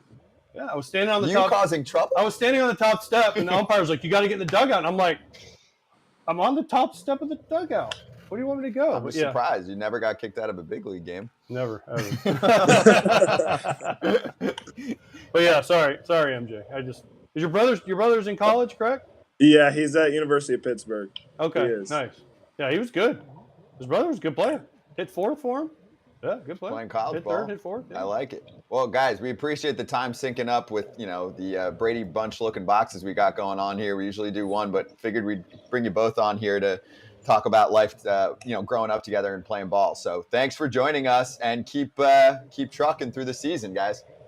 Yes, sir. Appreciate you guys. Thank you for having us on. Thank you. Yeah, thank you guys for having us. Really appreciate it. Logan Allen and MJ Melendez both joining us on FT Live. And check out launchhydrate.com for 20% off all 4 flavors. Or you can scan the QR code and make sure you use the claim code 20FOULLAUNCH on launchhydrate.com. It's right here. It's on the desk. So refreshing. Hey, you won't let me try it. Not this one. Yeah, he's hogging all the launch. Dude, we've been talking a lot today. Yeah. I need a break. All right, let's run through the list of games for this evening. It is time to hit some last minute game time game action for you, and check out the slate on a Tuesday. Obviously, usually got all night games, so good time to look at it. If you're watching right now and you're like, you know what? It's nice out. I want to hit a ball game tonight. You hit that Game Time app. You use the code, which we'll show you in just a sec, and you get hooked up with some of the best seat offers that you'll ever see. Much better than the rest of the competition, which I'll show you in a sec. But sponsored by our friends at Game Time. Jonesy, you want to take us to a game this evening? Are you going to Baltimore? You're muted. You're muted, Adam. I mean, you look great, but there you go. Sorry. No, I'm not going to Baltimore. I'm going to Atlanta. It's the Mets, Braves. They're just good. They're a good matchup, and I love what Albie said. He said we take it personal when we beat the hell out the Mets. So that series seems like it's starting to get a little bit more chippy and a little bit more personal. Obviously, 2 markets, 2 teams that just battle each other and always have for, the history with Chipper Jones and John Rocker, go back to those days. These franchises just, I want to see something escalate. I just want to see the benches clear. Even if they don't fight, I just want to see something. I like it. Okay. Yeah. Actually, you'll go after Kratzy, because Kratzy sometimes gets offended that you take his game. No. Kratzy, where you going? I don't get offended. Just he hogs all the games. I feel bullied. He talks about 3 games. Not offended, bullied. There's 4 games. I get to pick 3 of them. You guys get the other one. He's like, oh, I like this one. I like that one. I'll hop to this one. I'm a fan. I'm going to go right down the road. We should be talking more about this Phillies-Giants game when you have 2 teams in the wild card hunt. And the Phillies came out and had a statement game. 12-4 victory over the Giants. Giants-Phillies. I think Taijuan Walker has to step up. He has not pitched very well, and it's been early on in the games where he's not looked very good. Velocity down. He's going to come out here. He's got a chance to either be out in the 3rd inning or punch out 10 Giants. So there's a lot of action going on in this game. I'm going because, I want to see Kyle Harrison. Hell yeah. Making his debut. Let's see it. For the Giants, and it's a guy who, stuff-wise, he's got number 1 potential. We'll see. If he locates. We'll see. The strikeout to walk numbers are not your friend in the minor leagues, but we'll see. See what happens. We'll see. Yeah. Is that your game? Yeah, that's my game. So you want to go on the same as Kratz? Yeah. So you feel We're going to bullied? sit next to each other and share popcorn and some Chickies and Pete's fries. Oh, gosh. I'd like to go to a game with fries my with friend. cheesy sauce. Yeah, I don't want to go by myself. I'm going with Kratz. Okay, I just want to make sure you don't feel bullied since you picked your game. I never feel bullied. Okay, good. I feel bullied. All right, well, I'm going to Arizona. Gallen's pitching for Arizona. John Gray for Texas. And this is a must-win for both teams. Why? Because the Rangers are on fumes right now. And guess who's coming? The Astros and the Mariners. Or as my daughter's friend called them, the Mariners. But, John Gray and Gallen. Gallen's been great in the Cy Young conversation. Arizona wins on the Tommy Pham walk-off last night. But the Rangers got to get hot again. They're kind of started sliding a little bit. And granted, the Mariners are hot as fire, and the Astros are coming. But both teams need to win this game for not only division rights, but also for wild card. And it's a great pitching matchup. Both those guys can pitch. Rangers haven't lost 5 in a row until just now. And you got 2 teams. Bad time. You got the Mariners who won't lose. The Mariners. They might have to change their name. Mariners. Like Marina.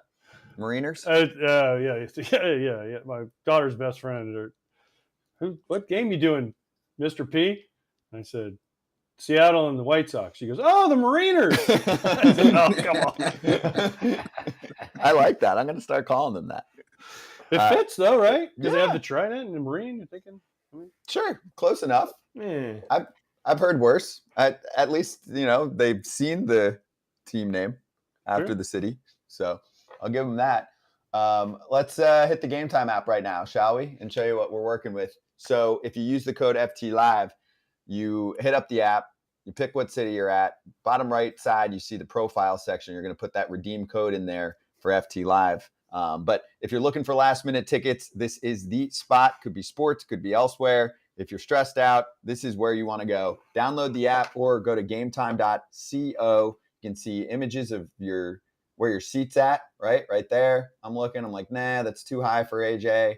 He's going to complain about it, so I'll pick a different spot. Boom, there we go. Okay, that's better. He wants to catch a foul ball. Fine. And the Game Time guarantee means you'll get the best price, always. If you find tickets in the same section and row for less, Game Time will credit you 110% of the difference. 110% of the difference. It is the fastest growing ticketing app in the country for a reason. So snag the tickets without the stress with Game Time.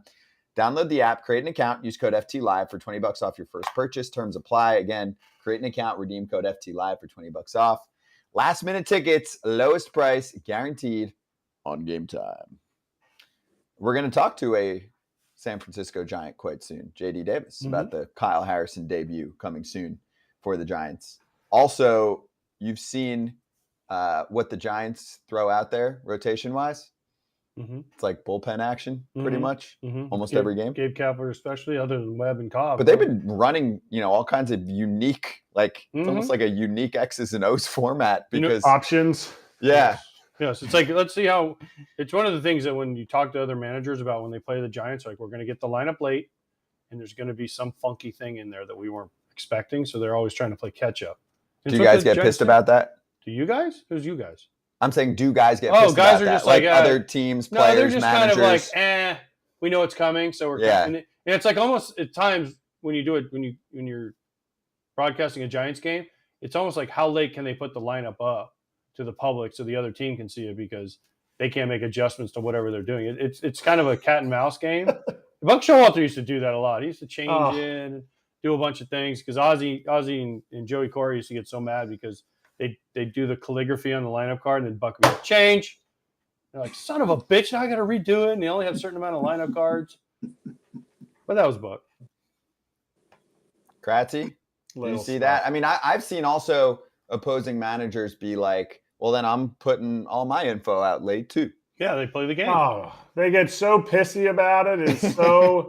It's so middle school. Like, oh, I know they're going to do this. Well, let's just hold it back. It's like, whatever, who cares? The Orioles are going to play everybody the exact same lineup. It's going to be 8 guys. It's just a matter of Buck is really on a Ryan Flaherty day or not. And he's like, everybody else is just going to play. Like, there's not, yes, the Giants are going to throw Walker. I think it's Ryan Walker has opened like 31 of their games so far. But then they're going to go to one of their bulk guys. They have too many coaches to be able to make a decision on time in the Giants dugout. They lead the league in coaches. They do have a lot of coaches. Mm-hmm. That was covered a few years ago. And then they were like, yeah, but we won 100 some odd games. And finally someone took down the Dodgers in the division for a hot second. I'll tell you what. Who wasn't playing games last night? We already talked about it. Luis Castillo. Did you guys see what he did last night? 47 straight heaters and just was blowing it by dudes. So you called that game. What's the deal? 47. He was up 9-1. And from like the 5th to the 7th inning, he didn't throw anything but a heater. And they couldn't freaking hit it. And I said on the air, I said, he is coming right at these dudes and he doesn't care. And I'm telling you, the catcher was like, Cal Raleigh was like, right down the middle. 97. And it was strikeout and pop-up. Strikeout, weak cut. It was unbelievable. There it is. 7 innings, a run, no walks, 9 strikeouts. Jonesy, what are you doing as a hitter if a guy's like, yep, I ain't throwing nothing but a heater? 47 in a row. I'm gonna be extremely happy. I'll tell you that. But it's crazy though, because in the back of your head, you're like, he might snap off something. You know what I mean? Because he might throw that phenomenal changeup. But if it's just proven, and if he tells you like, hey, I'm just gonna give you fastballs, like, and that's what's crazy. I always wondered that why pitchers just don't do that. You got a big lead. You throw your fastball for strikes the majority of the time, but you should have the most control with that. You should. But why don't they just pound the zone with the fastball when you have this big-ass lead instead of just, like, trying to nitpick and do all this stuff, and then you end up getting a 3-run home run, letting the team right back in the game? Remember what was Lance McCullers with the curveball in the Like playoffs? 13? He threw like 40 in a row or something. Against Yeah, the it's Yankees. gonna be- I think it was like Kratz, 20, weren't you on that team? 20-something. 17. He threw 23 or 28 straight curveballs. Yeah. He's feeling it right Straight now. heaters. He's paying for it. Curveball. This isn't the 80s. Curveballs don't break your elbow. Man, throw that Come heater. on, You Jonesy. throw 95 with sink. Throw that. No. Jonesy, you Man. throw 95 with sink to you, you're probably swinging at it before the first pitch of the game. You're running up there as he's warming up. Whack. First Hey, pitch. when he got out of bed, I was swinging. Yeah, he woke up. First warm-up pitch in the bullpen. Jonesy's out there standing on deck like, got you. I got you. No, there's if a pitch is working, keep throwing it, especially when you're up 9-1. I don't care if he throws 28 straight curveballs. If it's working, it's like the dude, I think AJ would be the guy that would come, hey, throw your heater, throw your fastball one time. Be like, hit my fastball. I'll keep throwing the curveball. Luis was the opposite way. And I think that's what pitchers need to do. He was just going right at guys. And you have an opportunity to go 7 innings instead of 6 innings. Hopefully, but this is what the Mariners do. Their starting rotation goes deeper into games than any team in the big leagues right now. And they have a really good bullpen. And I think that's why they're getting hot in August. 47 in a row. I'm just saying. That's not a knuckleball. What were you saying? Because I was gone by then. I was just like, he is just challenging him, and he is saying, White Sox, you cannot hit my heater. And I didn't know at the time it was that many in a row. I just was noticing that it was just challenge fastball, challenge fastball. It was like, and the thing was, it wasn't like they were even close. They didn't even hit one hard for 3 innings at least. It was just, here he comes. And he was throwing them right here, and they were either missing them or hitting weak contact. And, man, gosh, I don't know. Kratz as a catcher, I get it's easy. He was winning 9-1, but in the back of your mind, you're like, at some point, one of these big league hitters is going to catch up to one. But he didn't care because he got such a lead, and his fastball's nasty. His fastball is like the hardest to hit fastball in baseball. Yeah. Opponents hit like 150 off his fastball. He might want to do that more often then. It was good practice for him. 47, though. At what point are you sitting there like, I wonder if this is the one? Because I've been in games where, especially with, I don't know if you ever did it, AJ, but like sinker ball guys, I would call the sinker, and we'd give up 2 hits like on 3 pitches, and I'm like, here's a sinker, ground ball double play. And all of a sudden we're down 4 runs. I'm like, what happened? I've called 11 straight sinkers because I think each sinker is going to be a ground ball double play. But with Cal in that situation, was Cal still in, or did they bring O'Keefe in by the time he was calling that many fastballs? No, Cal was too busy going deep twice and having 6 RBIs. It was like, I just don't know at what point where you're like, especially when you have the buttons, you're like, whatever, fastball again. That's what I'm saying. I don't know, as a catcher, I'd have enough guts to call 47 in a row. Was it his call? I don't know. Maybe Castillo went to him and said, dude, we're just going to throw fastballs. Yeah, don't even worry. Or just fake sign sometimes. And then after they Taylor, baby. Jake Taylor. Let's get nasty. Let's get. we showed him in the dugout after they took him out after the 7th inning, 9 punchies, 1 run, 4 hits or something. And he's like all smiles and he's hugging everybody. And I'm like, he's going over there just going, man, I just blew these dudes away with 1 pitch. I wonder if he's more sore. I wonder if he's more sore today from throwing more fastballs, or if that's easier for him. Let's get him on. What do you guys think? I thought that, isn't that less stress than... I don't know. I never pitched. Yeah, we don't have a pitcher today. I pitched quite a bit in the big leagues, but... Were you more sore when you threw more fastballs or less? I wasn't sore. I was just throwing knuckleballs and speedballs in there. Wait, Jones, you didn't pitch? Never pitched. Not you. I only played 1 position.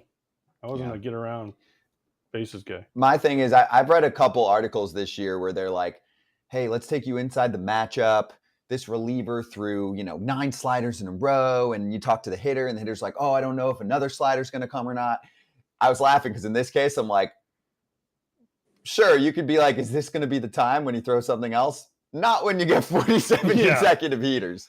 Do you think that the other 20 in a row, you're like, okay, so unless you have 2 strikes, just sell out for a heater. Well, aren't the White Sox talking about this after the 10th to 15th consecutive fastballs? What the White Sox are talking about, right? Is the dugout not like, hey guys, newsflash, his fastball's nasty as hell, but he's only throwing that. Do not hunt heater. I certainly hope the hitting coach was saying that. And after 30 in a row, hey guys, you haven't thrown a heater in 30 or anything but a heater for 30 pitches. I don't know, maybe. I don't know how much coach there. Jose Castro, Kevin Seitzer disciple. The thing with Castillo this year too is he's actually given up some more long balls than usual. Yeah, but he's stupid good. We had this conversation, and I want the other 2 guys to chime in on this. If you gave people outside of Seattle and maybe Cincinnati 20 guesses to say name the 10 best pitchers in baseball, how many people would think Luis Castillo? Because he pitched in Cincinnati and then he got traded to Seattle. Smaller markets or not as much attention. I don't think a lot of people would say it because you look at his numbers since 2020, the last 2 years, ridiculously good. Ridiculous. Yeah, last year he gave up. Last year though he gave up 13 homers. He's got 23 homers allowed this year in pretty similar innings. That sounds like he throw 47 straight fastballs. No, but he's not doing that normally. Maybe he should do it. That means he's a good pitcher. Cy Young guy. Cy Young candidates lead the league in home runs. Yeah, because you give up solo dingers a lot, right? Don't walk. He kind of took over. Whenever Cincinnati lost Cueto, traded Cueto. I felt like he was the guy that came in and like turned into that next guy for Cincinnati. Like he's so sneaky nasty, and he was like 97 and 99 when he was peak Reds. He is nasty, but you're right. I'm sure he's not in anybody's top 10. He should be. Oh yeah, he should That, be. that He's rotation, and they keep winning too, right? What is it, 7 in a row? You That want to face those rotation, dudes in the 3-game series? You not get fun. Castillo, Gilbert. I mean, Not fun. Blue, pick your next one. I mean, who do you want? I'm a Kirby guy. Kirby? I Yeah. mean, pick. Oh, and Yeah. Bullpen? Ooh. Not fun. Hey, let's bring in our next guest on FT Live. JD Davis joining us right now from the San Francisco Giants. A little cool breeze out there. JD, what's going on, man? How you doing? Hey, not too bad. Thank you guys for having me, man. Yeah, we're out here in Philly, just getting the second game in, man. We're excited, and it's gonna be a big series. Hey, it's going to be a big night. You've got a debut night for Kyle Harrison. He's been talked about a lot. So have you met him yet? Or did you probably saw him in spring training is my guess. And what can we expect from him? I heard his stuff is pretty ridiculous. Yeah, so I haven't really had a full conversation with him. He's been one of those young guys, been a little bit of a mouse in the clubhouse and been quiet and kind of staying to his own, doing his own routine. But he came in yesterday, said hi to him. He's looked a little jittery, looked a little excited. So, but the clubhouse, we're buzzing right now. We're excited to have him on here. He's got a great fastball, power pitcher lefty from kind of a 3/4 over the top angle. But it's going to be interesting to see how he goes about it, especially here in Philly. It's going to be fun to watch. So what would you rather have? Would you rather have the rookie that comes in as a mouse, or would you rather have the rookie that's more of a mouthpiece? Oh man, I think I had a little bit of both. I had Casey Schmidt that was on that side of the spectrum, and then we had Kyle Harris as a little bit of a mouse. I don't know. I think all that matters is it goes out there and throws strikes, pounds the zone, and does his thing. I think it doesn't really matter how you carry yourself as long as you do your job and have a nice routine and a great guy in the clubhouse. JD, we got a mutual friend, little brother to me, Jesus Ramos. We've seen each other in Mexico, but I had to hit him up. And he said, first thing that came to his mind is, in college, how did you get the nickname Bubbles? So I'll keep it short. So when Rick Vanderhook was at Fullerton, I came in as a freshman to Fullerton. I was pushing about 240 to 245 pounds. If you could probably put 1, 2 together, I had a big old butt, big old belly, big old head. So he called me Bubbles. And I don't know where he got that name. I think it was the song that came out at that time. It was called Bubble Butt. And so that kind of stuck with me. So as my rebuttal, I tried to lose as much weight as I can. So it went from Bubbles to Bubs as a short name. So I still kept it. Every time I go around Fullerton, that's my nickname, and that's what's been stuck over the years. So it's I'm gonna get it back for that. I'm gonna get it back for putting that on TV. That's a new one, Jonesy. You're doing the good digging there. That's good Good homework. Very good research. I like it. Hey, JD, how's life with the Giants? I know you're having fun with a team that's very unique and also very much involved, obviously, in a playoff race right now. I mean, how much are you enjoying life with a ball club like this? I'm enjoying it. It's a complete 180. Breath of fresh air over here. It's about winning games over here in San Fran. And it's led by a lot of guys in our clubhouse with Jock, with Slater, Conforto, some of these older guys obviously Crawford, he's been there for, feels like for decades. So we got a great group of guys, mixture of veterans and some younger guys that obviously, Harrison's making his debut tonight. So it's been a blast. It's been a little bit of a roller coaster. This team's a little streaky. I know you probably guys have been following, but feels like we, win 5 games, lose 3 games, win 6, lose 5. But I feel like the team is incredibly dangerous. So I think it's just a great group of guys on and off the field.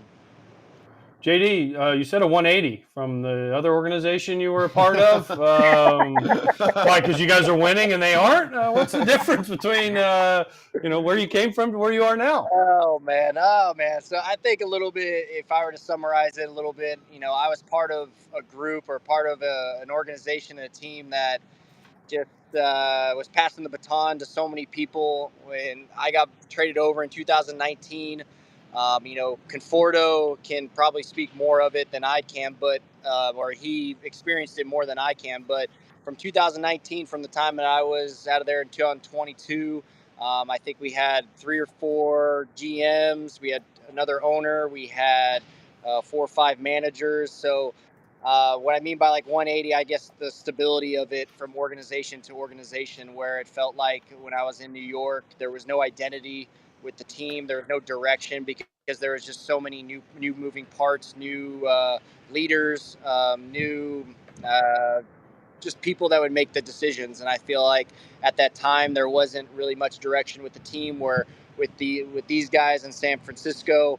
the direction is about winning games, getting to the playoffs, and giving our team the best chance to win. So the direction is to win games and make the playoffs, and you have stability. But if somebody would look at the Giants, they'd be like, there is not a lot of stability there. They are running dudes in and out. 6th inning, you're out. Line change, next in, 3rd inning change. Was that tough to get used to when you got over there? To be honest with you, it's probably easier as a position player to get used to it than a pitcher, because we have so many opening guys and coming in. I think Sean Manai, he's been a starter for us all year, and he's coming in as a bolt guy for more innings. Same with Jacob Junis, Ross Stripling. So I guess a little bit contradicting for the stability part of it. But however, I would say that the communication of it, the resources, and I would say the overall direction and the overall goal of this team is a lot different, or a complete 180. And I think guys have taken over here a lot of accountability. And if they're not performing well, then they accept the role that they're going after, and then whatever role that they have, they give it to you their 100% day in, day out. I think that speaks volume of the guys on this team putting their egos to the side and doing what's best and trying to win ball games. You mentioned a few guys, but who's the leader in that clubhouse? Is it the incredibly good-looking Brandon Crawford, or is it somebody else? Oh man, I think it's a mixture of a lot of us. Jock is definitely one of them. He's definitely the heartbeat of that clubhouse. Craw is the silent leader. Another couple guys, I would say Yaz and Conforto as well. And then on the pitching side, it's more so of I would say Webby and Cobb. Now, do you guys have, because before we saw a video of you guys rolling into the clubhouse and you had the whole, like, the smoke and everything. When I was there in 19, we had the smoke and the lights and all, but we had a Brandon Belt there. So there was a little more clown show stuff. Yeah. Has Crawford kept all of this?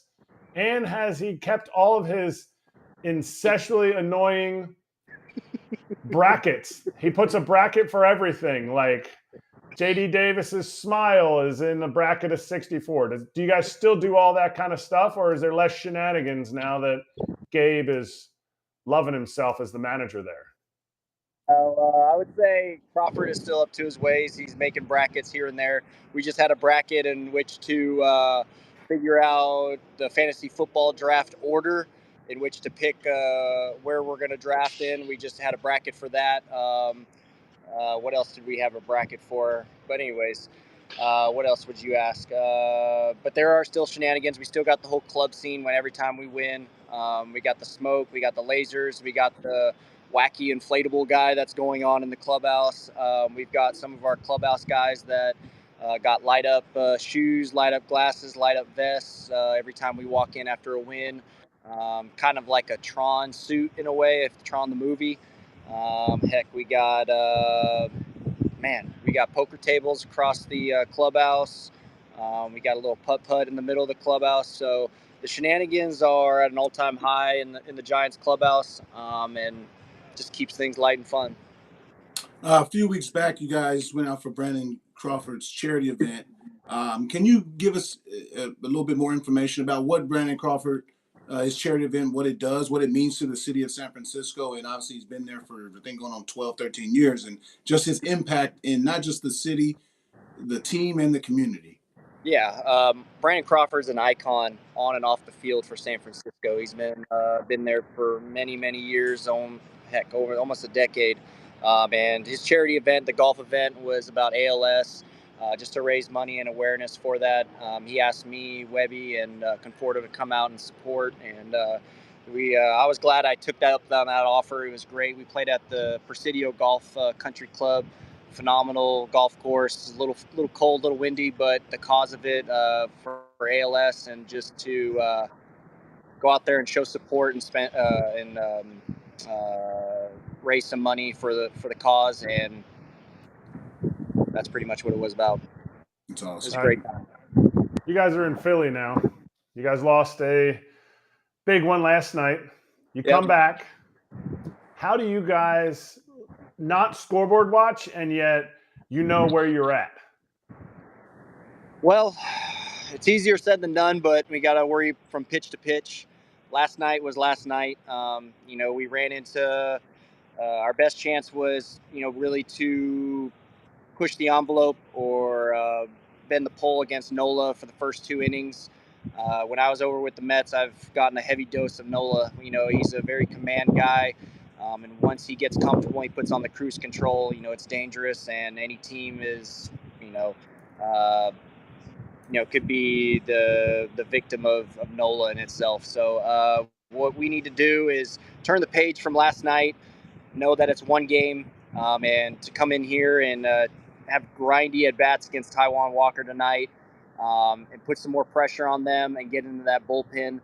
Try to get a win tonight, so that way the rubber game, maybe we could do some damage against their bullpen and start right back on over. And I think Rangers on the IL, so we'll see who they start tomorrow. But our best chance is to get a win tonight, so at least our rubber game is against them on the getaway day. All right, so the best part of road trips for me was not the fact because I didn't play. It was the bus trips, all right? So you're getting on the bus, you get into Philly, you guys got a short little ride from the airport to the hotel. Are you getting on the mic and singing? Because we hear that you have an elite voice. And can we hear a little bit of it? To answer the second question, no, you're not going to hear it on here. It's very spontaneous. It's in the moment. It has to be with music on.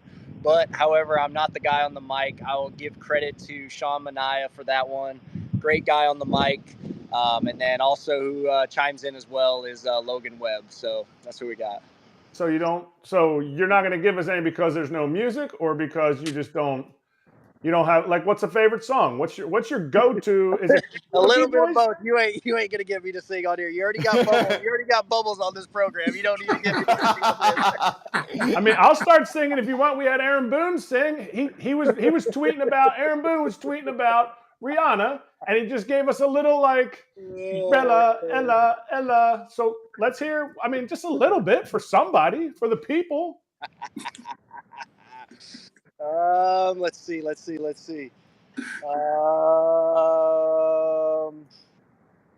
Thinking of a song. So I'll go like this. So there's always 2 songs. I'll say this one song. I forgot who sang it. Now you're gonna put me on the spot right now. But with the assistant hitting coach Dustin, there's 2 songs that I always sing.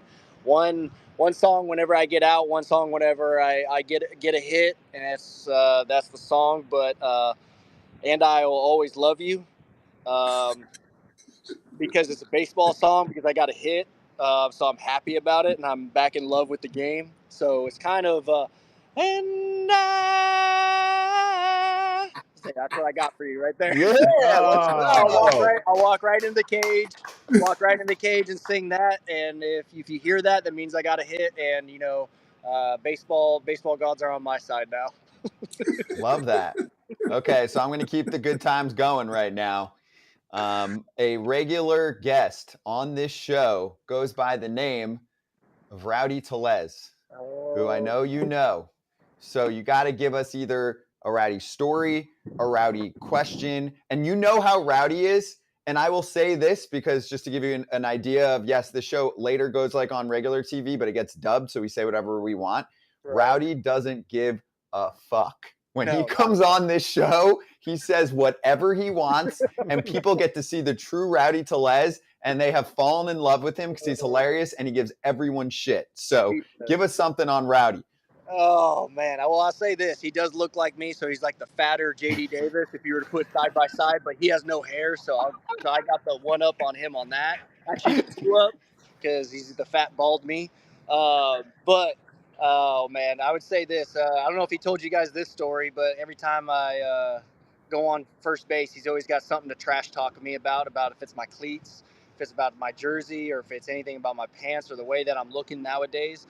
He'll look me dead in the face with the dry humor that he's got, and sit there and be like, "You wore that today? You picked that out today? You came on the big league field and you picked that to wear out here on national television." And that was it. He won't say anything else. He'll be all quiet, and that's you domed up real quick. But on Rowdy, he loves to talk trash. He's been doing it since high school. But we love him, and he's a great guy on and off the field. Did you see the graphic image of his finger, the injury? No? Oh, I heard I already got injured, but I haven't seen any of the pictures. Dude, Man.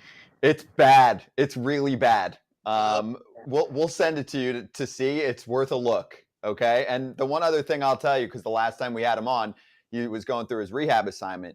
And I feel like most players have a story of like at least one like weird encounter with fans. He had like 5 in a week playing in Indy. He had one occurrence where he was like in the lobby and a guy was like, "Hey, I'm a huge fan, all this shit, like good to meet you, whatever." And he's like, no joke, this is what Rowdy told us. And he said it was real, not like a Rowdy story. He goes, "Oh, I have some stuff for you to sign. Can you come up to my hotel room to sign it?" And I was like, "What? Like, are you kidding me?" He's like, "Yeah, okay, I'll meet you there." So I'm like, "Dude, why do you get like weird shit all the time?" He's like, "I think because I look like everyone, like just your average guy." It's like, because I got a belly, people think they can say weird shit to me. So can you top that weird encounter? Have you had any weird fan encounters over your years where they've asked you, maybe the New York crowd said some weird shit? Oh man. The only weird videos I got is from Frank. You guys have seen him plenty of times on Barstool or anything like that, but man, I don't got any weird stories like that. I try to stay out of the limelight, but yeah, that's what I got. I can't top that. I'm sorry. No, that's fine. Rowdy's got more stories in a freaking week. Dude is on fire sometimes. But hey, JD, awesome to have you on, man. Really fun. Really enjoyed it. Learned a lot. And we'd love to have you back sometime, dude. Keep doing your thing out there. All right. Thank you, guys. Appreciate you guys for having me. Cheers. Thank you very much. JD Davis with us on FT Live. Kratzy and Jonesy. We lost Pierzynski for the rest of the day. He gone. He'll tell us more tomorrow. I'll let him handle it. Anyway, Kratzy, you got the goods? I got the goods. Are you going outside? I'm going outside for what? You're not going to catch the hint? No? I don't know. Really? I don't have them, man. I don't have them. them. See, and I'm so glad I didn't have them. Like this is why you don't get put in groups with superstars, because look what he looks like. But see, look, he doesn't smile either. They put these glasses on and they don't smile. No, he smiles. You know, and I would like for our incredible director, Gab, just keep it on Jonesy for 20 seconds here while I tell everyone. Adam Jones is sporting some of the latest looks from Shady Rays. Why? Because he enjoys quality shades built to last with premium polarized shades that will not break the bank. And he loves that it's an independent sunglasses company offering a world-class product just as good as any expensive pair that you've worn, because Jonesy cares about your wallet, okay? Durable frames, extremely clear optics for outdoor adventures, and no one knows how to adventure around the world like Adam Jones. That's my little poem for you. So anyway, exclusively for our FT Live fam, head over to shadyrays.com. They're giving out their best deal of the season. You nailed that, Jonesy. hit the code FOUL, okay? Just type it in, FOUL at shadyrays.com for 50% off 2+ pairs of polarized sunglasses. Try for yourself. The shades rated 5 stars by over 250,000 people. Let's go. What do you got? I was at lunch the other day in Lake Como, and a guy right next to me had on Shady Rays. They're everywhere. Couldn't make They're it everywhere. up. And I was like, "Where are you from?" He was from Baltimore. I'm like, "Oh, cool. Yeah, it was a good city." Just sat there and was like, "Okay," and just turned around. He just kept looking at me.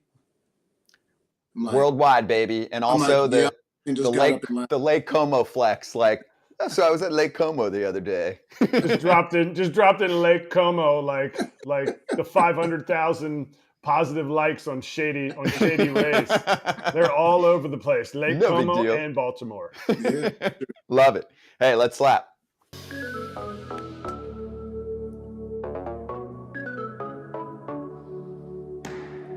Ball. There it is.